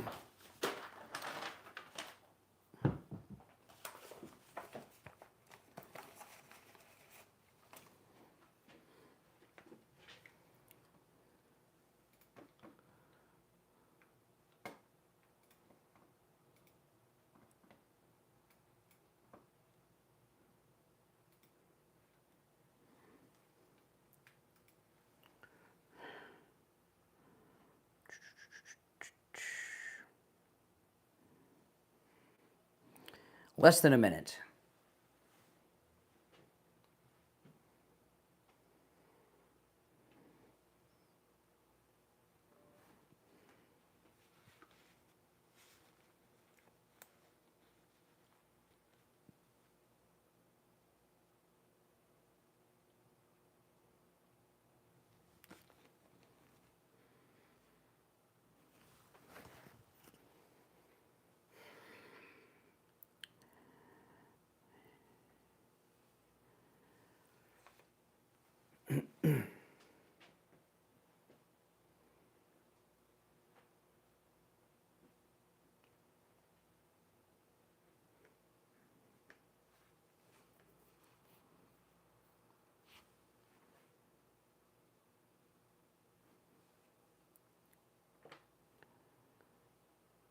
Welcome back, everyone. I'm Brian Craig. It's the Steve Kane Show, and it's time to check in with Attorney Barry Siegel from the Siegel Law Group. Attorney Barry Siegel, good morning. Good morning. How are you doing today? Good. Now, tomorrow's Saturday. Is there any space left in your Medicaid planning seminar for tomorrow? We are. It's quite full. Oh. If somebody wanted to call and see if they could get in this morning, they call us this morning when we open at 8:30. You could call, and if we can get you in, we're happy to get you in. Oh boy! If not, then we'll be putting together a waiting list for the next one. We don't have it scheduled yet. But see, guys, when we talk about these workshops and we tell you to call and reserve your spot, you got to do it, right? I mean, you can't wait. Okay, so what do you have for us today, Barry? So we had a great living trust workshop yesterday where we had a great audience of people and came to learn a lot about estate planning, about living trusts, about how to protect their family, how to avoid probate and guardianship, how to protect the inheritance for their loved ones, and a host of other things that they could do to make sure that they don't run out of money before they run out of life, which That's is right. We're going to cover a lot of that during the Medicaid seminar as well. We covered all of those things, and what we try to do, Brian, is we try to make we understand that these topics that we're talking about, there are a lot of other things that we could be doing that might be more fun or entertaining in general than talking about end of life and disability and incapacity issues. But we try to make it as entertaining and as fun and enjoyable as possible, while at the same time giving people the opportunity to learn about things that would be important to help make the right decisions for themselves and their families. Yeah, and this Medicaid planning is so important. And I didn't understand this until we met and you started talking about it. But what Medicaid planning does, it's like having those long-term health policies. The Medicaid planning, can you tell people what it does and what it covers, Barry? Well, it's an alternative way to pay for long-term care. Yeah. And the thing is, most people either don't have long-term care insurance or don't have enough of it. So that leaves us two options: either spending down our money or qualifying for the government benefit of Medicaid, which can cover a significant amount of the cost of long-term care. The biggest problem with that is that most people automatically jump to the conclusion that this is not for them. That's not for me. That's I have too much income, too much assets. That won't be for me. That's for poor people. Guess what? Most of you who are listening right now, I can't guarantee all of you, but obviously if you come in, we'll review and we can see if you would be a candidate. But most of you listening actually probably would qualify. Yeah. Some things may need to be done to make sure that you're ready to qualify when the time comes. That's why you need to come to one of our Medicaid planning seminars or come in for a free review for long-term care and see if that's something that we could help you with in the future. In fact, when I went to a recent Medicaid planning seminar that you put on at the Spanish River Library, I came up to you after and I said, Barry, it seems like almost everyone whose last name is not Trump qualifies for this. And the Medicaid planning, it covers the at-home care. What other kinds of care does it cover? Does it help with? Well, it covers home care, so it can pay for up to 40 hours of care a week, and it all depends on the person's needs. It can pay for up to $1,800 a month towards assisted living care for the medical portion of that bill.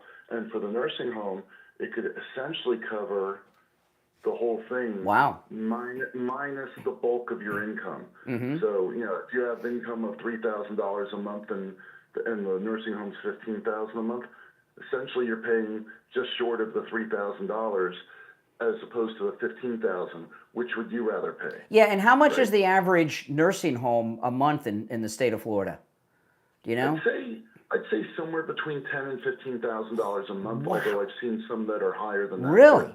So it's a lot of money, and it's something.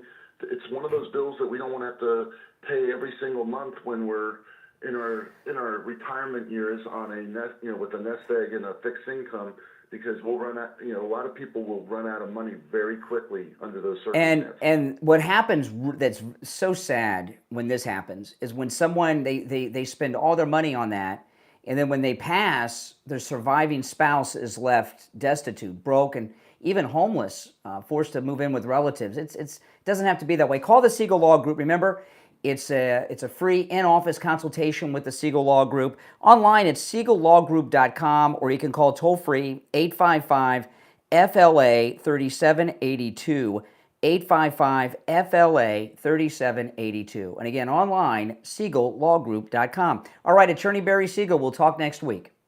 All right, nice chatting with you. All right, take care. Weekend. All right, now guys, you on hold, stand by. I will remind you that it is Open Phones, Open Mag and Mike Friday. Any and everything on your mind is fair game on Friday's show. But I do have a few things I want to bring up. Number one, there's a big fake news story that Tulsi Gabbard is on the outs with Trump. That is not true. Not only has she been in these situation room meetings all week long, Roger Stone, who's a personal close friend of the president, said it's all made up, all fairy tales, okay? It's about them trying to cause division inside MAGA. But CNN dropped an amazing poll yesterday. Listen to this.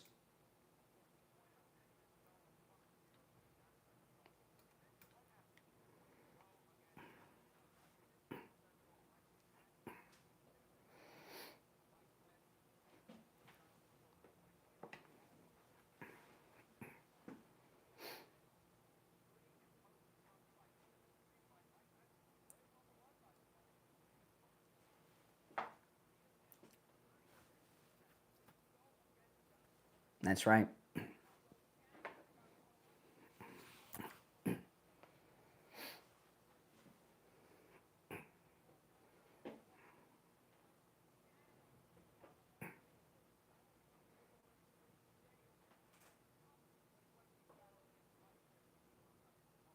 That's right.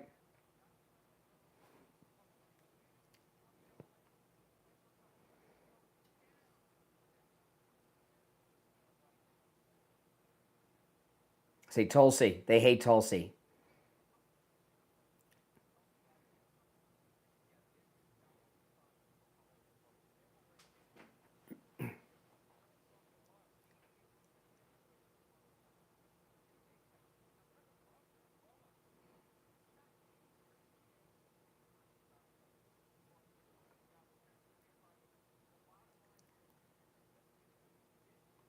That's right.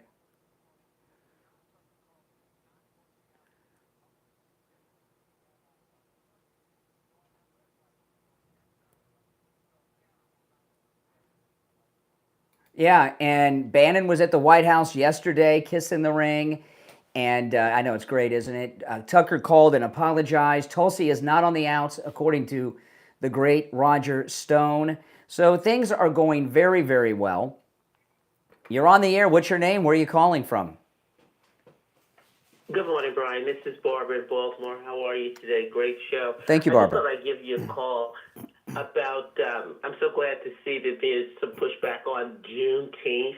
I think it's such a ridiculous waste of a day. Yeah. And one of the things that people don't know, no one talks about Galveston, the slaves who didn't know that they were free, they were told, didn't know that they were free, didn't believe it, but they believed it and finally got free. The Choctaw Indians did not release their slaves until a year later. Yeah. Until a year later. Yeah. So to all these racist idiots out there who talk about white people, white people, white people, they're such evil demons. They just can't tell the truth about Juneteenth, that it's a bunch of crap, and it was the Choctaw Indians who were the last you're right. America. You know what it is, Barbara? I'm so sick of it. A lot of people like Renee and Jasmine Crockett and everything, they just like to have power over white people, and they use this white liberal guilt to try to make, to try to get their way done, but it's not going to happen. Not around here. Well, they think they have power. They don't. They don't have power. Yeah, that's what exactly they have right. is the ability to publicly display their stupidity. That's right. And Jasmine Crockett, there's a very good man that's running against her.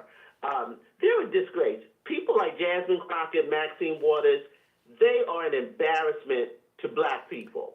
Yeah. They're the reason why so many black people are leaving the Democrat Party, because it's always about being a clown show. And she They're does always a this, clown show. Jasmine Crockett does this fake ghetto act. She does not talk ghetto. She is very well spoken. She went to private school her entire life. She went to private schools, well educated. And if you go back and find interviews of her from a couple years ago, she's not all into the way she talks now. What she's doing now is an act. Brian, what they need to do, I could care less about where she went to school. They need to do some investigation into how she suddenly become a millionaire when her little law practice didn't even make $50,000. That's a good question. All right, Barbara, I got to run, but take care. Thanks. You too, Barbara. Barbara from Baltimore, by the way, was behind the president in the bleachers that day in Butler when the Never Trumpers shot our president. She was there and has video right behind the president of the whole thing. I talked to her that night on the air. We did a special broadcast here on True Oldies. If you're on hold, stand by. 1 hour to go. It is Open MAGA Mike Friday. Any and everything on your mind is fair game on Friday's show. It's open phones at 1-888-465-2631. My name is Brian Craig. This is Florida's longest-running radio show, The Steve Kane Show, on the radio since 1977, celebrating 48 years on the radio. We'll be back right after this.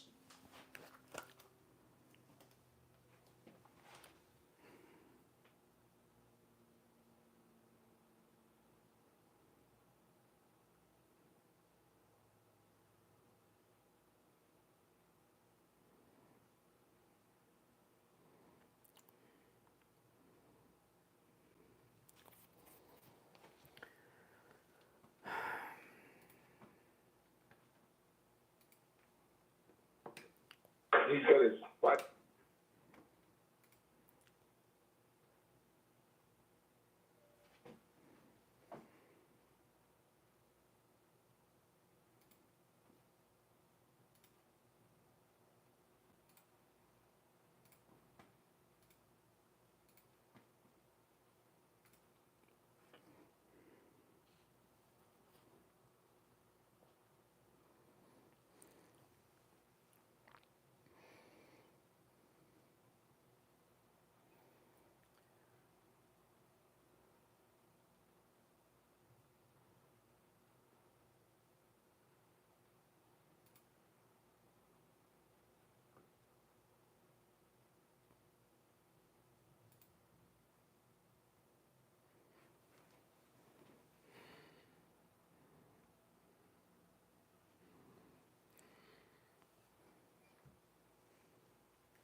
If you're on hold, hang in there.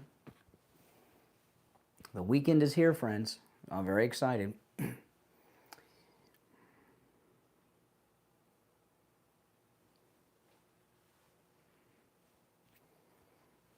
Make sure you subscribe if you are new, guys. This is where MAGA comes to talk. Mm-hmm.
One minute, we'll be back.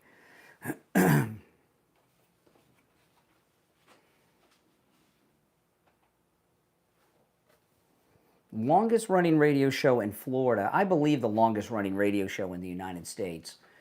But this is the longest running radio show in Florida, without doubt.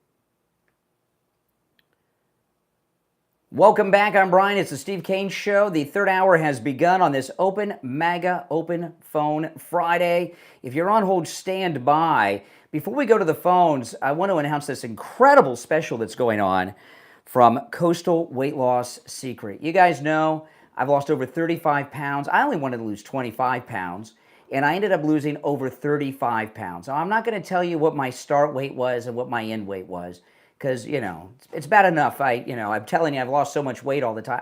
If you want to see the difference in me, go back and look at me on YouTube on Inauguration Day.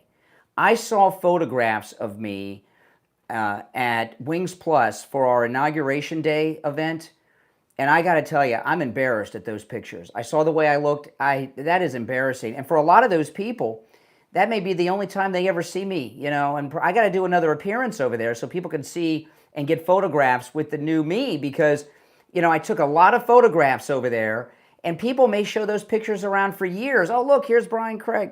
That's not what I look like now, because I've lost all this weight, and I feel great. And I started Coastal Weight Loss Secret. I started the program the Monday after the inauguration.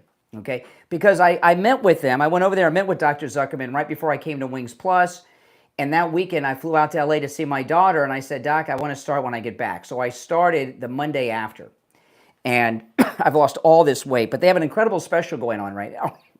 I'm all choked up thinking about all this weight I lost. Coastal Weight Loss Secret has a July 4th special, okay? It's going on right now, 20% off. For new patients, okay? 20% off. Now, this ends July 7th, so call now.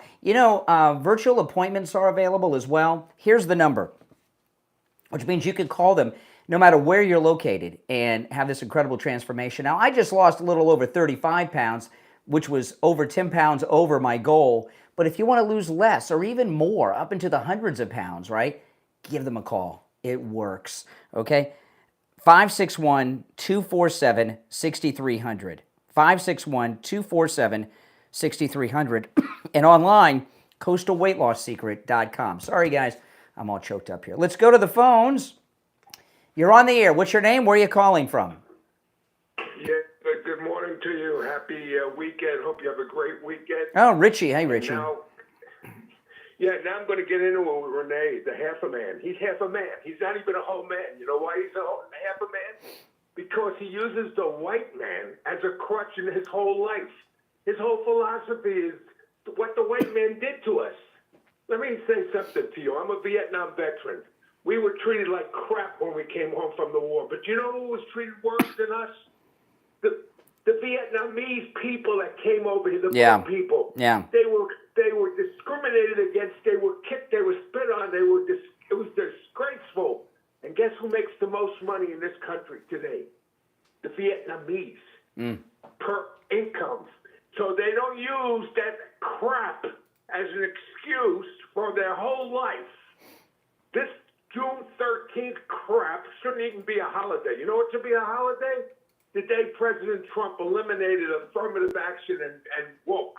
Yeah. Because that meant everybody was on the same plane. Mm-hmm. There's no such thing that you get a ride, special ride, because of your race, color, or any damn thing in the past. It's just a gross thing. It divides the country. It's a Democratic ploy. Oh, it's the racism. Renee is a sucker. He's a total sucker and a loser because he uses that. There's no reason why he couldn't, whether he makes it or not. You can't keep on throwing that up in the face of everybody. Yeah. Half of this country, by the way, half of the white people in this country were in Europe when the Civil War was It's going on. 80% of Americans are descendants of immigrants that came to the country after the Civil War. 80%. Yeah, So we've got no role in any of it. All right, Richie, appreciate the call. You're on the air. What's your name? Where are you calling from? Hey, good morning, Brother Brian. Yes, IB. I knew it was you, IB, because when I go to you, you always go and pick up the phone that you have on a speaker, and I can hear the noise of the receiver being picked up off the phone. So I know it's you before you even say it. It's the Bluetooth. It's the Bluetooth because you get on me about it sometimes. So sometimes because when you're on hold, you don't know when you're coming on because I'm not on the radio. Yeah, so that's I'm okay. listening In the That's okay. Yeah, anyway. Here's my theory. I got two things. Here's my theory.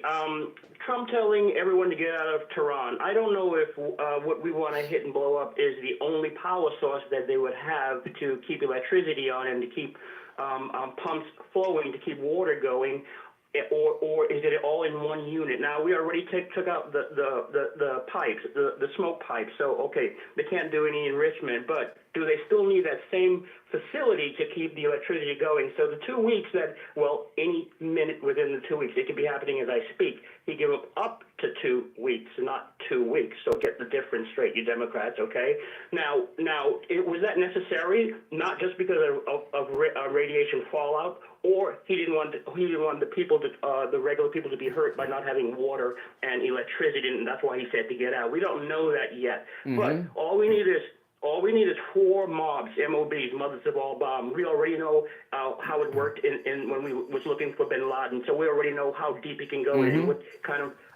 So they're going to send 2 cells with 4 bombs, and everything goes. This is amazing. I tell you, when you do a show like this, you never know who's listening. I got another guy here on the line, IB, who's in the Situation Room, and now you're releasing all the classified plans that Trump approved the other day on Iran. That's amazing.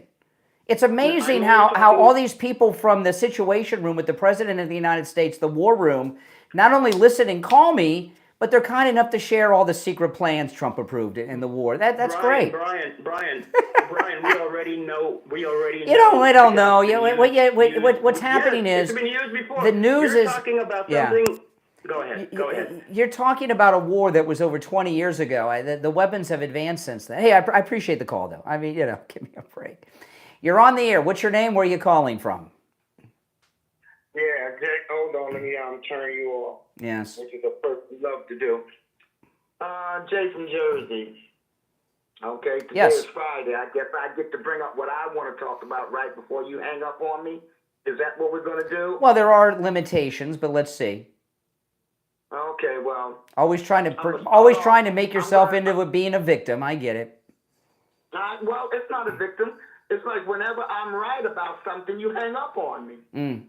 You're wasting time. Watch me prove myself right. Oh. Okay. I can't wait. I'm just going to start off. With Barbara. Barbara, you're an Oreo cookie, and we could care less about you being in the black race. What does that mean? What does that mean? I don't know. What does that mean? You know exactly what that means. No, well, maybe not everybody does. No, I don't know what you mean by that. Oh, I'm calling Barbara an Oreo cookie. That means she's black on the outside, but she's white on the end. What does that mean? She's white? She's a traitor to her race. She's biracial? She's a traitor to her race. There's only one race. It's the human race. She's betrayed humanity? Guess what? I don't understand. You've divided the races when you started off with Juneteenth today. But that's not what I called to talk about. What I called to talk about is I worked the election last Tuesday. And you know what kept happening? I start noticing. No, I don't know. No, I don't care. I don't care. The reason I discontinued that call is I am just so tired of the same thing with Jay from Jersey and Renee from Harlem. They need to update their DNC scripts, don't you think? It's just the same thing. And if I'm getting bored listening to them, you guys got to be, Just not liking it at all. I wanted to play this clip, though, of Jasmine Crockett. I was going to play it right before the top, but the clock ran out. This is her Katie Couric interview, Jasmine Crockett.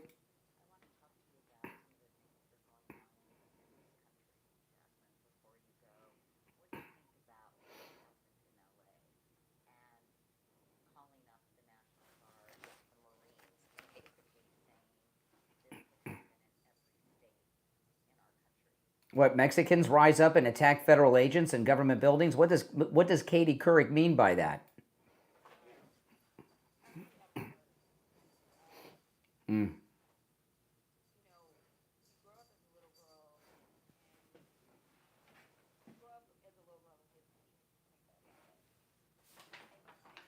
Whatever that means.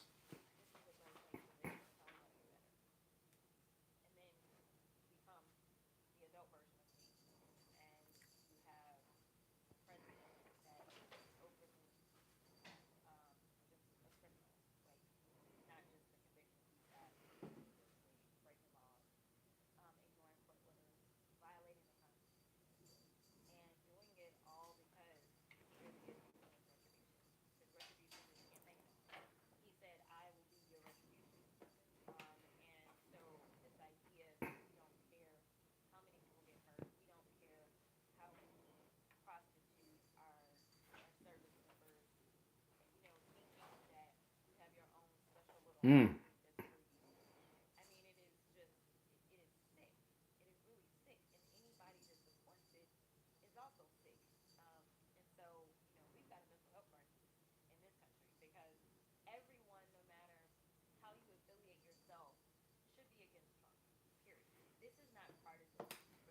Mm.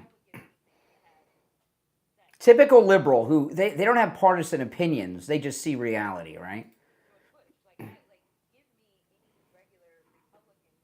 Oh, Bush. She wants Bush. See, when you know Bush is a bad dude when you've got radical Democrats. Oh, give me Bush back.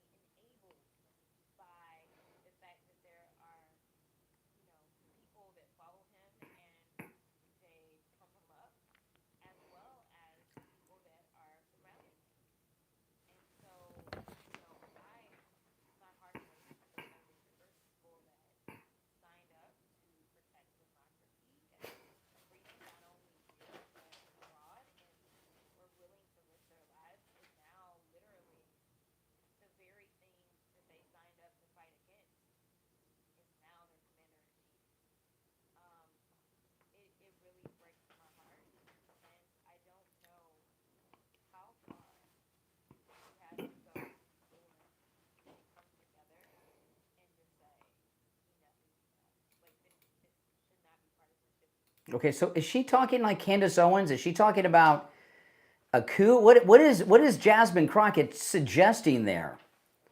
And by the way, the military that was called up in LA was to protect the government buildings and the federal agents. They didn't unleash them on the public. And they also were there to repel foreign invaders with their Mexican flags. But what is she calling for there at the end? To stand up against the president? Is she calling for an insurrection against the federal government, Jasmine Crockett? By the way, she's gained quite a bit of weight, too. Have you noticed that? Mm-hmm. I want to talk about the free doorbell camera offer from Slomin's. You can get a free doorbell camera that connects directly to your cell phone with the installation of your Slomin Shield.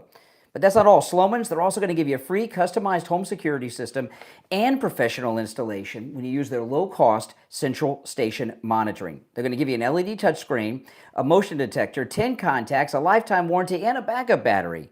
Plus, you'll receive a free doorbell camera with the installation of your Slomin Shield. Here's the number, 1-833-283-5050, 833-283-5050. 833-283-5050. Give them a call. Get that free doorbell camera. All right, we'll be right back.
We'll be back shortly. If you're on hold, hang in there.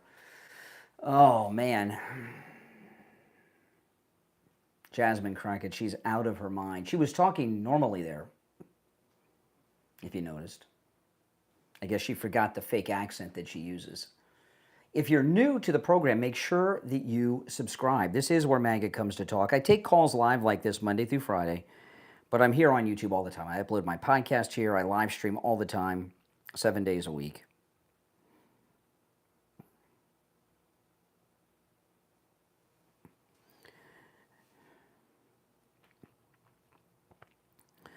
We'll be back in just over a minute. If you'd like to call in, the number is pinned in the live chat. And if you're on hold, hang in there.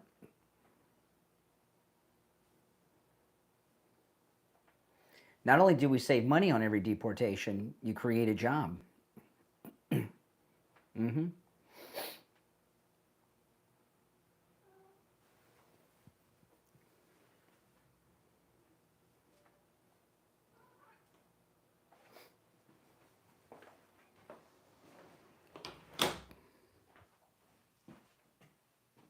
Less than a minute.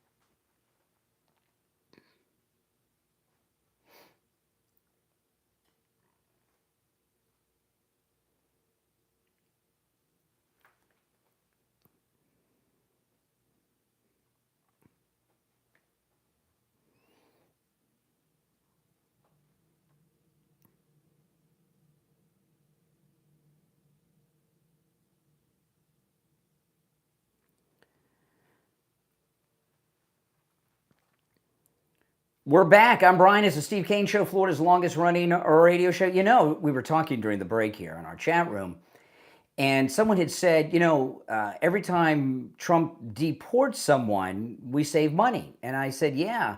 And every time Trump deports someone, that's a job created too. Have you thought about it that way? Look at all this job creation Trump's doing with these deportations. All right. You're on the air. What's your name? Where are you calling from? Troy from West Palm. How you doing, Brian? All right, Troy. What's up? Hey, I just wanted to say, looking sharp there on the Wendy Bell show. Good job, buddy. Oh, thanks. Yeah, I was on Newsmax. Did you Hey, notice? one other thing. I was on. I Let me finish my self-promotion since you mentioned it. If you caught me on Newsmax last weekend, I was wearing a shirt and tie. I got out my. That was a sharp purple tie there. I got out my cruise clothes. Is what I did. Nice. Yeah. Anyway, yeah. Go. I appreciate that. I'm having a hard time hearing you. Well, I can hear you, so go ahead. Hey, I listened to you on YouTube, and when you play like the clips and stuff, like you just did the CNN, I can't hear those. It depends on what if you watch on the stream where you get to see all the cool stuff behind me. You hear all of that. I have 2 live streams going online. You got to watch the other one, and you get the benefits of all that stuff. Oh, okay, cool. All right, Troy. Appreciate the call. All right, good job, buddy. All right, appreciate the call. Yes, I was wearing a purple shirt and tie. That's correct. You're on the air. What's your name? Where are you calling from? Brian from Deerfield. Hey, Brian. Hey, Brian, how are you today? I just want to kind of follow up on Richie's call, which I couldn't agree more from. And I mentioned this before, man, the damage that this affirmative action and quotas has done to our economy, and we can go back like 4 decades with that, has been devastating. And I think one of the biggest triumphs of the Trump administration, and it's taken 2 administrations to do it, is to get off of this crap, this affirmative action and quotas, and go to a meritocracy-based economy where the best people are the ones that are promoted and get the biggest chance. This whole race-baiting stuff has really been an undercurrent that has devastated our country. And if you still see, go ahead. It is open phones. Wherever you go now, you see incompetence in every field. It can be from medical treatment to even getting a cup of coffee somewhere. Total incompetence that you constantly have to deal with, and it has a pull down effect on our economy and people. You want to see But one of the incompetence? Go to a Chipotle and pay in cash. Oh, I'm serious. They might have to call a manager. if the manager can help out, Do you know? he Do probably you has know? to call his district manager. You know, I went car shopping, and I was looking at a car that was a stick shift. The salesman couldn't drive a stick, and Isn't that something? but you know what? You know what got worse? The sales manager couldn't drive a stick either. And so I said, well, I'll drive it. And they said, no, customers can't drive the cars off the lot. Can you? I'm thinking, how can you be a car salesman or sales manager and not know how to drive a stick? But this is what's happened to our society. Well, this anecdotal evidence, though, it permeates our society at every level, every job, every interaction you do, and it just has a devastating effect. And plus, it alienates, the different ethnic groups and stuff like that. And it's really a shame because when we're united, we are unbeatable. But this crap that was shoved down our throat, and especially by the legacy media, covering up for all this stuff and supporting these policies and that. And thank God we finally got a guy like Trump in there who's pulled us back from that. Let me tell you, there's one thing that the Democrats don't get, and I probably shouldn't share this, but I'm going to. They're not going to listen to my advice. Juneteenth and these things, the Democrat, Rush always talked about, the great Rush Limbaugh. The Democrats have that old, same, tired, worn out playbook, and it's, race card. One of the reasons, there's a lot of reasons why the Democrats are losing people, but here's a big one. Okay, if so many people are Uber drivers, Lyft drivers, DoorDash, okay, all these this new, they call it the gig economy, and millions of people have those jobs, either full or part-time.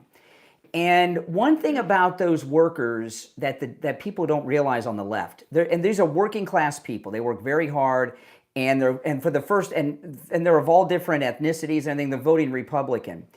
And so the Democrats go back to this racial division and all this stuff. When you drive for Uber, Lyft, DoorDash, or any of these new things that are going on, you don't work for them. You're an independent contractor, meaning you get a 1099 every year. And when you get a 1099, you don't have employee tax deductions. You've got to pay all the taxes yourself. You're responsible for all the taxes, not just income taxes, but payroll taxes. And when you work for someone, you pay your part of your payroll taxes. Your employer pays. But if you're a 1099 independent contractor driving for Uber or DoorDash, you've got to pay all that. So the point being is there are millions of people who have these jobs, right? Millions. And they all have to pay all of their taxes, including payroll taxes every year, out of their own pocket. And that is red pilling a lot of these working class people that are lifelong Democrats from Democrat families. And the Democrats are so out of touch with the people in this country, they don't even understand this. It's a big thing that's gone on. And Trump won for a lot of reasons, but that's one of the reasons. Well, you just had a film clip of Jasmine Crockett on the news, and she's one of the leading candidates probably for in 08 or 28. I mean, can we really believe this? Yeah. I mean, is this where we are as far as presidential candidates? Well, yeah, that's really, true. That's true. And I just want to finish my point on the taxes. I agree with everything you're saying. When people, you see, what happened is working class people are paying taxes out of their pocket for the first time. That are these Uber drivers and Lyft drivers and DoorDashers, and there's a whole bunch of other things, that are these jobs. And when people start paying taxes, they become Republicans real quick. They get tired of a bunch of freeowers, right, living off the taxes. And it's a wake-up call for them too. And if it wakes them up and gets people to understand how devastating this has all been. I know it has a bad effect on them, but it's important to factor that in with everything. Mm-hmm. Yeah. And it's just the Democratic Party. I think we're looking at a party that's just They're done. They're done. Hey, I got to run for the break, but I appreciate the call. Now, if you're on hold, stand by. I want to talk about MyPillow. Huge sale going on right now. A perfect night's sleep. I was searching for years for a perfect night's sleep. until I got that first MyPillow. And that first night I slept like a baby. And I have the whole MyPillow sleep system right now. And in these hot summer months, I want to talk about the MyPillow bed sheets. You know, the MyPillow sheets you can get for as low as $24.98 with our promo code Kane at checkout, Kane at mypillow.com. You know, the MyPillow sheets keep you cool all night long. It's like having an air conditioner under your sheets. You will be the perfect temperature, so cool and comfortable all night long through the hottest of these summer months. And again, just $24.98 with our promo code Kane at checkout, Kane. You can also order by phone, toll free, 1-800-716-4879. Remember, great sleep starts with great sheets.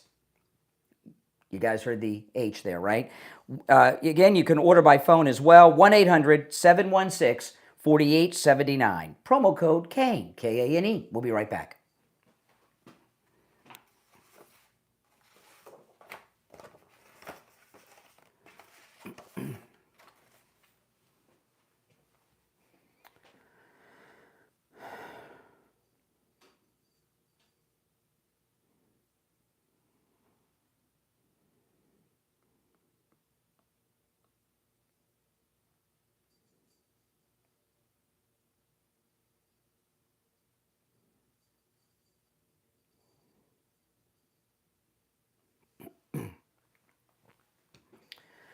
Oh boy, yeah, Mike Lindell, he won that case. He was being sued, I was talking about this earlier. Mike Lindell was being sued for over $60 million. He was being personally sued and MyPillow. And MyPillow didn't have any judgment against it. And that 60 plus million went down to just over 2 million. So Mike Lindell had a major victory in court this week in that trial. That's awesome. It sure is. Biden made Juneteenth a national federal holiday. Yeah.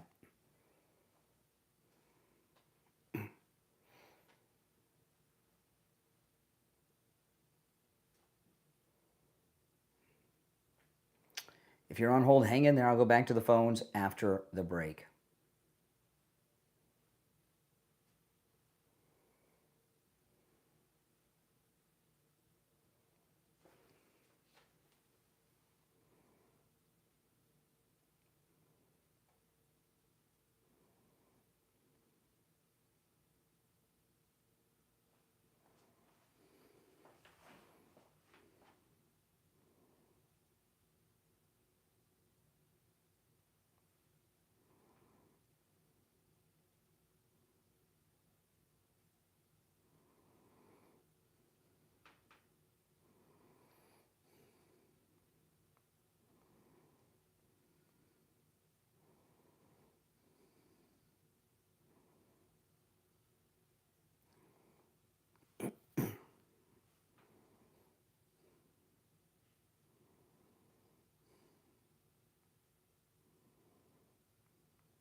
We'll be back in about a minute. So if you're on hold, stand by. We have 2 openings on the board. Make sure you subscribe. Click that notification bell. You'll get notified every time I go live.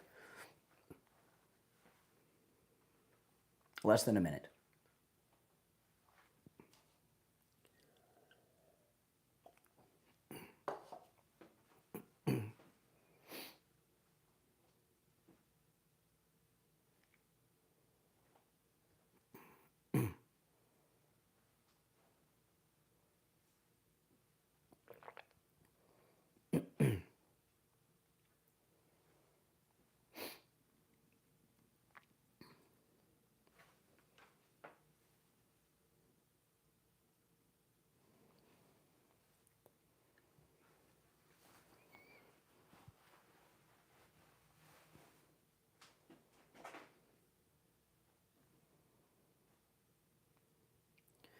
Welcome back, everyone. I'm Brian Craig. It's the Steve Kane Show. It is Open MAGA Mike Friday. Open phones on Friday. You can call in about any and everything on your mind. The show prep is up to you and the listening audience on Friday. The other days, you got to call and talk about what we bring up. All right, back to our phones. Our number, toll-free, 1-888-465-2631. 888-465-2631. You're on the air. What's your name? Where are you calling from? Joellen from Fort Lauderdale. Hey, Joellen. Hi there. I just want to tell you, I was bringing up Tucker the last couple calls I've made to you, but I stand with Trump now.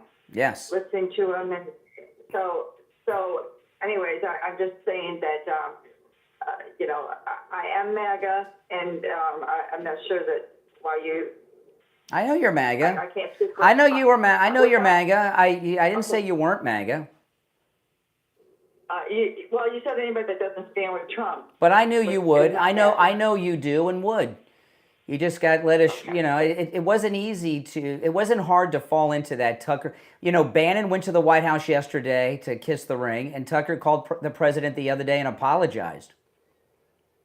Okay, I haven't heard that. I've been busy, but the other thing is I hear you talking about egg prices. Egg prices definitely have come down, but grocery prices are not going to be coming down. It started probably years before COVID.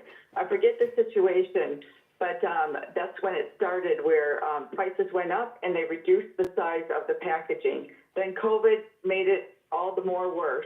Yeah. So I go to the store. I go to the store every day, at least once. The Publix, Aldi, and so I see prices. So, as a matter of fact, I would say they've rose, except for sales or anything like that. But I didn't vote for Trump for grocery prices. And, prices don't come down so much. What you try to do is try to stop them from you try to slow inflation. Is what you try to do. Right. Once prices are up, they're up. I mean, when do they go back down? Not very often. Yeah. Well, I think a lot of people thought that was going to happen, but Well, some things are going down, like the eggs. That was because Biden, that administration, they killed all those chickens. That is a separate situation, and the eggs are. No, but it still was a big. The reason I bring up eggs is because liberals were obsessing over it. Now that they've gone down, you don't hear them talk about it. All right, Joe Ellen, you're in the club. Take care. Okay. Appreciate the call. All right. See, that bothered her. I could tell. All right, you're on the air. What's your name? Where are you calling from? It's Milo, Cuyahoga Falls, Ohio. All right, Milo, what's up? Okay, so all right, real quick, the Israelis' last major thing they hit was a water cooling tower. It wasn't had nothing to do with the centrifuge. Yeah. How do you run that reactor without the water tower and all that? Well, it's just for power. It has nothing. Yeah, well, to do with how do you do all of that when there's been bombs dropped all over the facility? It sounds like you're rooting for the Iranians to have their nuke reactor still going.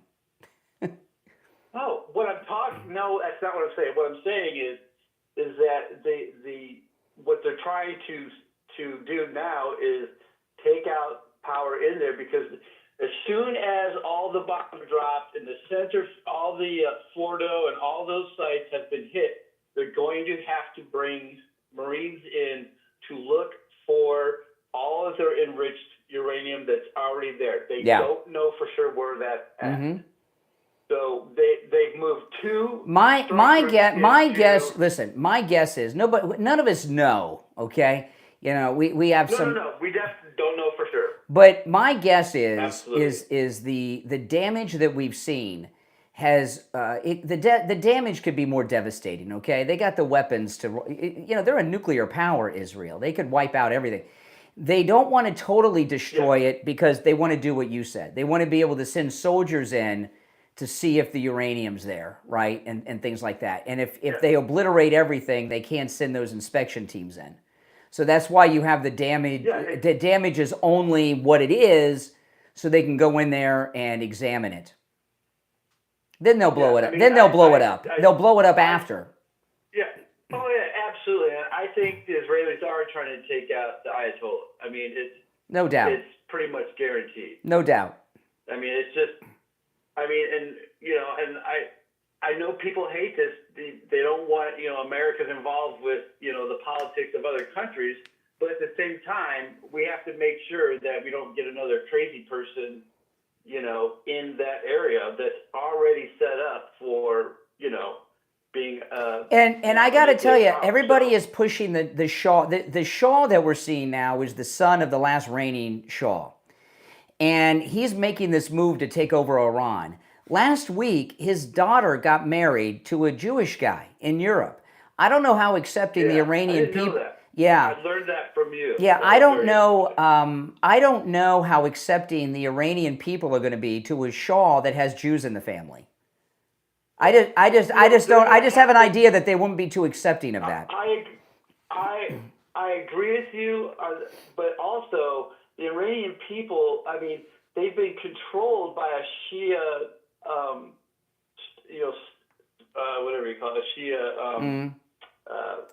It's one of Islam. Islam.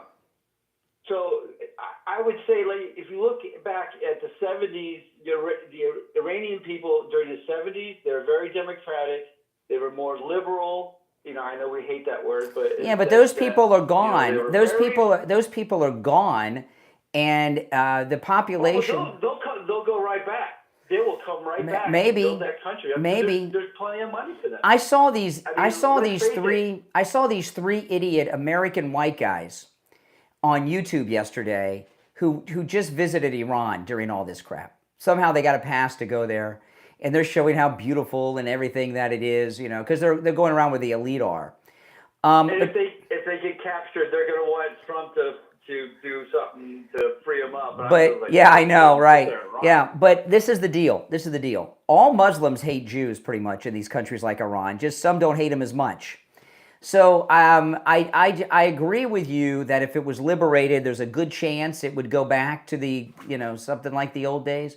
I just don't see though them accepting a Shah royal family that has Jews in the family. I just don't see that being a long-term thing. It may happen in the beginning, but there's no way they'll be accepting of that. Extremists, though, right? I mean, I'm not a fan of Islam whatsoever. I don't know what that means. I mean, when you say extremists, no. Well, I don't. If they all were extremists, we'd be dead. I mean, I know plenty of Muslims that they don't even know anything about the Quran or even about the religion. They were just raised, as Muslims, and most Christians don't know anything about Christianity. Most Americans, exactly. How many Americans don't know American history? Look at these idiots I was talking to today. The guy that thought Johnson was a Republican and all this stuff. So yeah, I agree. I didn't say that I learned a lot from you. I appreciate it. Well, you make some good sense there. I appreciate the call. Yeah. All right. Take care. There's an incredible special going on right now with Coastal Weight Loss Secret, and you really want to take advantage of this. Give them a call. It's a July 4th special, 20% off for new patients. And the July 4th of July special is going on right now, 20% off for new patients. It expires July 7th, guys. So call and take advantage of this. You can take advantage of Coastal Weight Loss Secret no matter where you are. Virtual appointments are available, and you've seen the transformation in me. I was nervous about this for a number of reasons. At first, I thought I was going to be starving all the time. Never been hungry. I thought I was going to have to exercise all the time. Haven't exercised once. Okay, and I thought I was going to have to eat terrible food or not have much food at all and be hungry all the time because of that. I eat foods I normally eat. So it's great. And by the way, no prescription medications, and it works. It's really changed my life. I feel so much better. I have so much energy. I've cut my caffeine content back by over 50%. Right away, I was at 50%. Now I've cut it down by about 65 to 75% less coffee because I've got more energy with all this weight I've lost. I don't need the pick-me-up that I needed before. And of course, I look great. I've got the body I had when I got married 29 years ago. So again, this July 4th special, 20% off for new clients only, and this expires July 7th. Call now. Make sure you tell them you heard about them on the True Oldies channel, 561-247-6300. 561-247-6300. That's 561-247-6300. And online, coastalweightlossecret.com. If you're on hold, stand by. We'll be right back.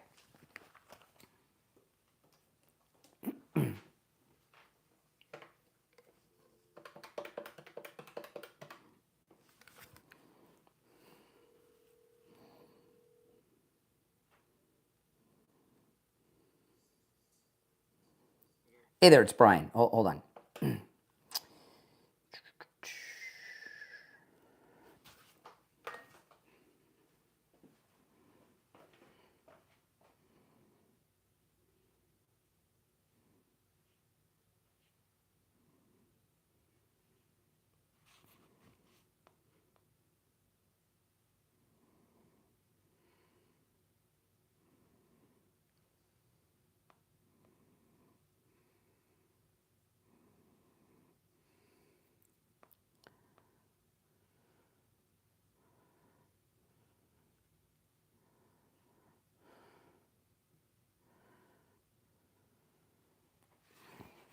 Got about 30 seconds. We'll be back.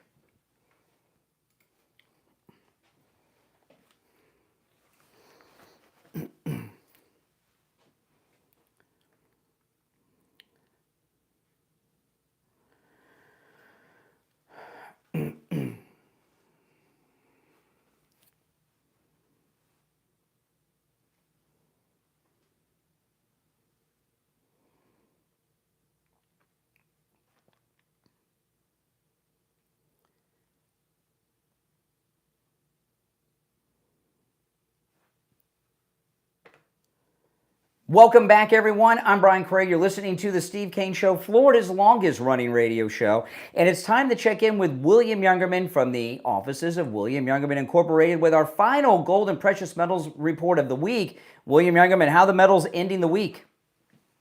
Metals are ending somewhat on the weaker side, but not too bad. The market yesterday traded in a range on gold from $33.46 to $33.84 and closed out today up $1.85 at $3,369.40 the ounce. Silver was down 27 cents, closing out today at $36.38, while platinum was down $41 at $12.81, and palladium was down $11 at $1,038. Overnight, we saw gold trading in a range of $33.39 to $3,373. And right now we're at $3,346 the ounce. That's down about $21. So we're down 66 cents at 38 cents at $36.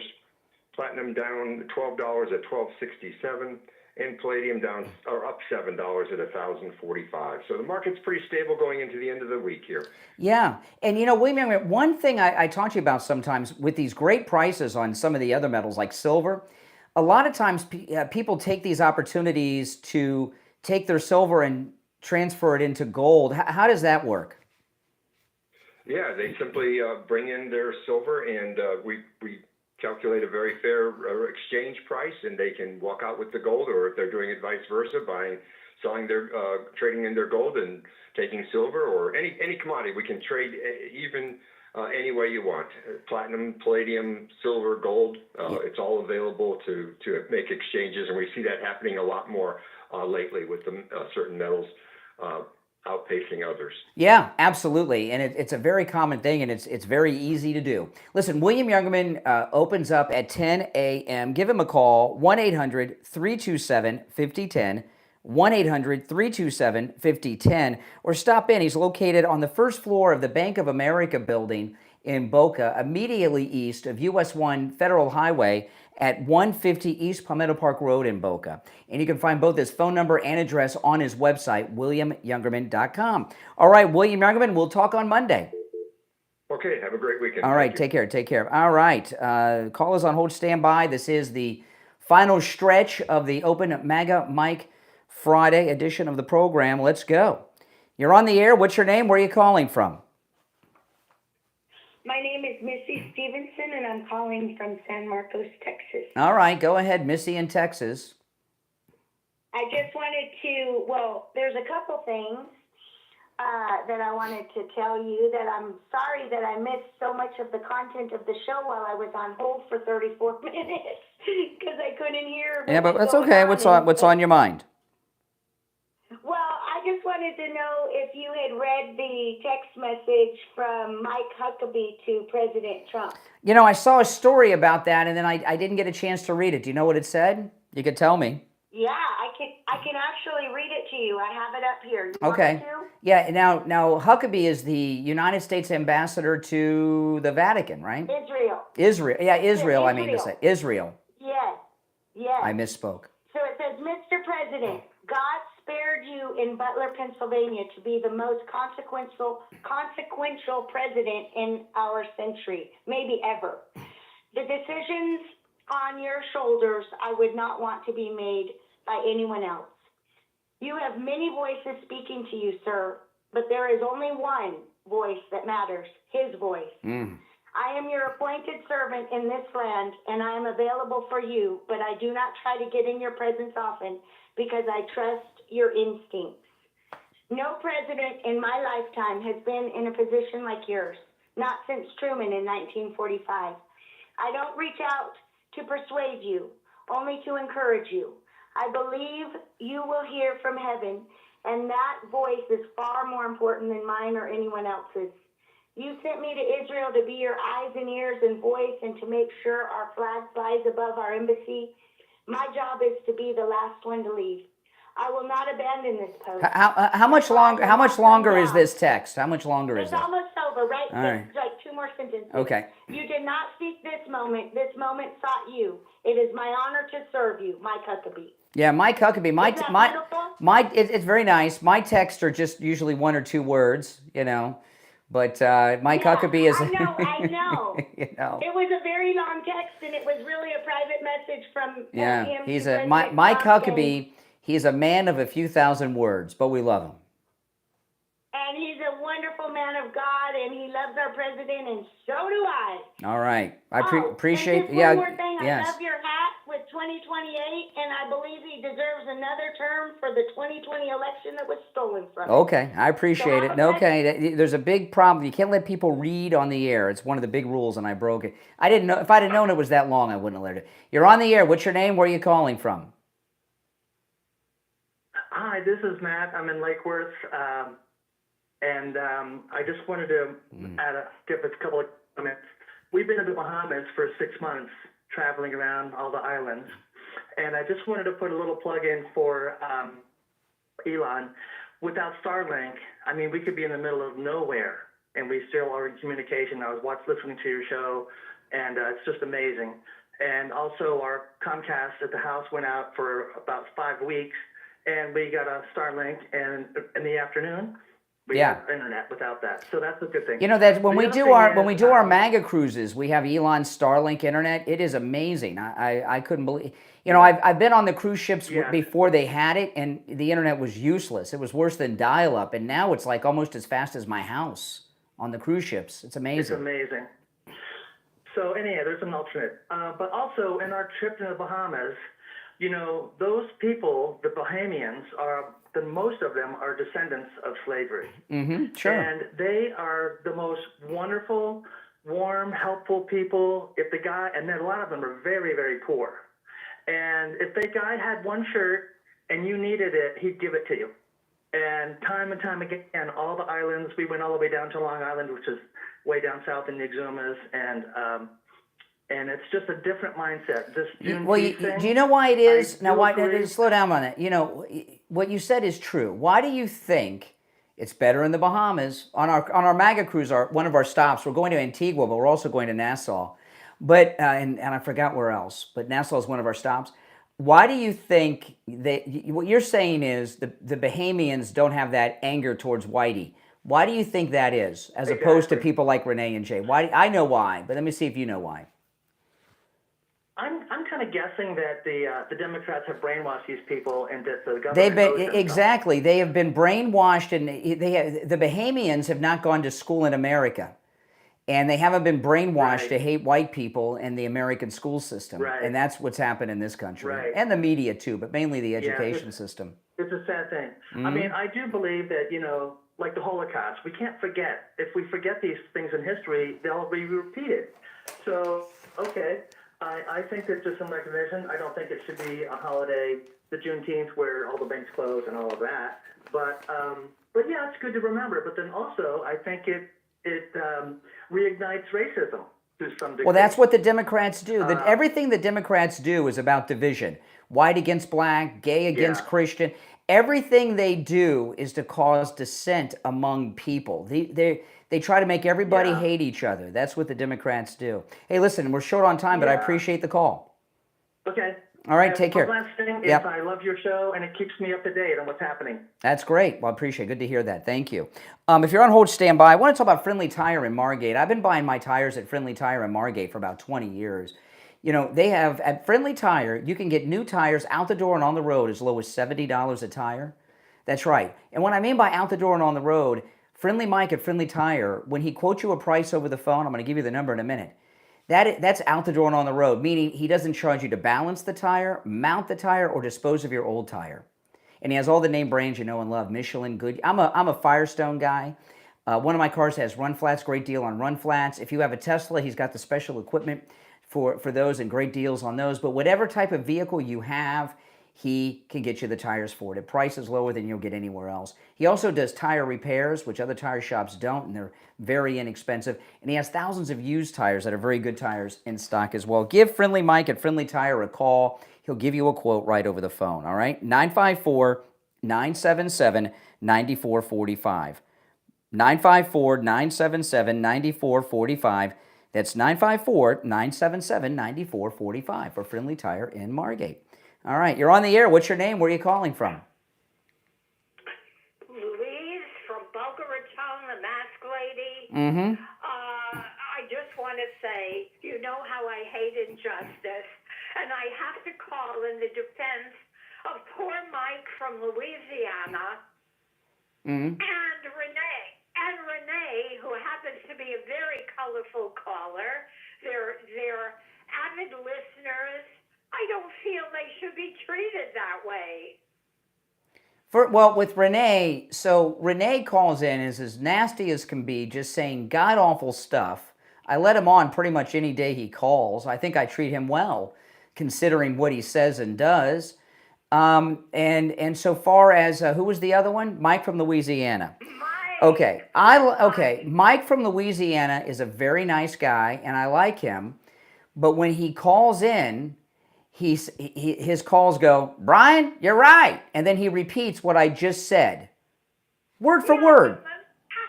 But Brian, so what's the point of that call? Why should I? And I've told him about this. But not everybody has pearls of wisdom. Well, then don't call. You know, you don't call. He calls in and repeats word for. He's a nice guy, and I like him. Don't misunderstand me.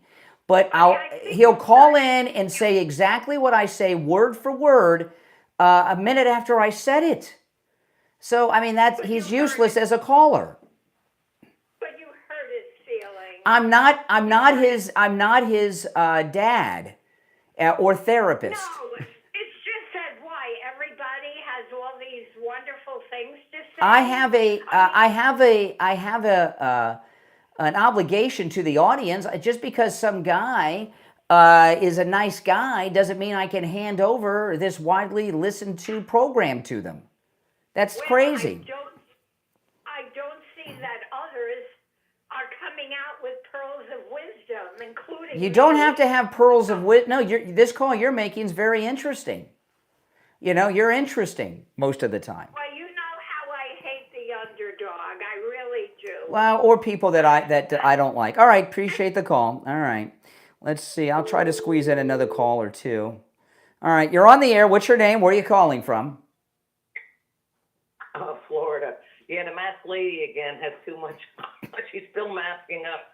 Yeah. Renee, Mike is a nice guy. I understand what you're saying, but that Renee, you got to get rid of him. How long has it been? 2 years?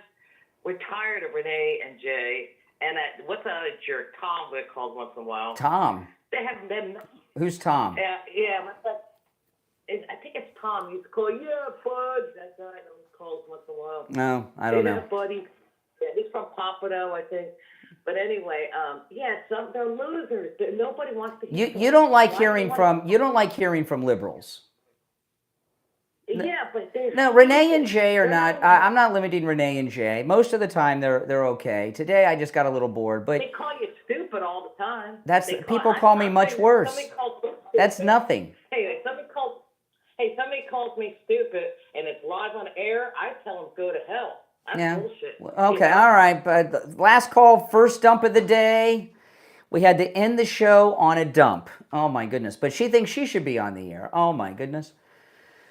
First dump of this day. I can't believe it. All right. Well, hey, listen. It's been a great show today. If you're on hold, stand by. We'll be back Monday morning at 6 a.m. And if you're on hold, you'll be first in line on Monday's show. You're listening to the Steve Kane Show. That last call is always a mistake, isn't it? Florida's longest running radio show. My name is Brian Craig. We'll see you Monday morning at 6 a.m. God bless America. It's hilarious. Hey, listen, guys. Thanks for tuning in. If you're new, make sure that you subscribe, okay? And click that notification bell. And if you're already subbed, do me the favor of liking the video and even sharing on your socials if you don't mind. Now, those of you that watch on the live stream with the green behind me, the green screen, you know, because sometimes people are a little confused by that. I have 2 live streams going. The one where you see the green is kind of a behind-the-scenes look. If you go and watch my other stream on YouTube, you get all the benefits of the green screen. You get to see all the graphics, the videos, hear all the sound bites. Here, with the green in the background, you hear me and the callers fine, but the sound bites and the videos and the images I show, you got to be on the other stream for that, guys, okay? All right, listen, I'll be back all weekend long. You know me. This is where MAGA comes to talk. Thanks for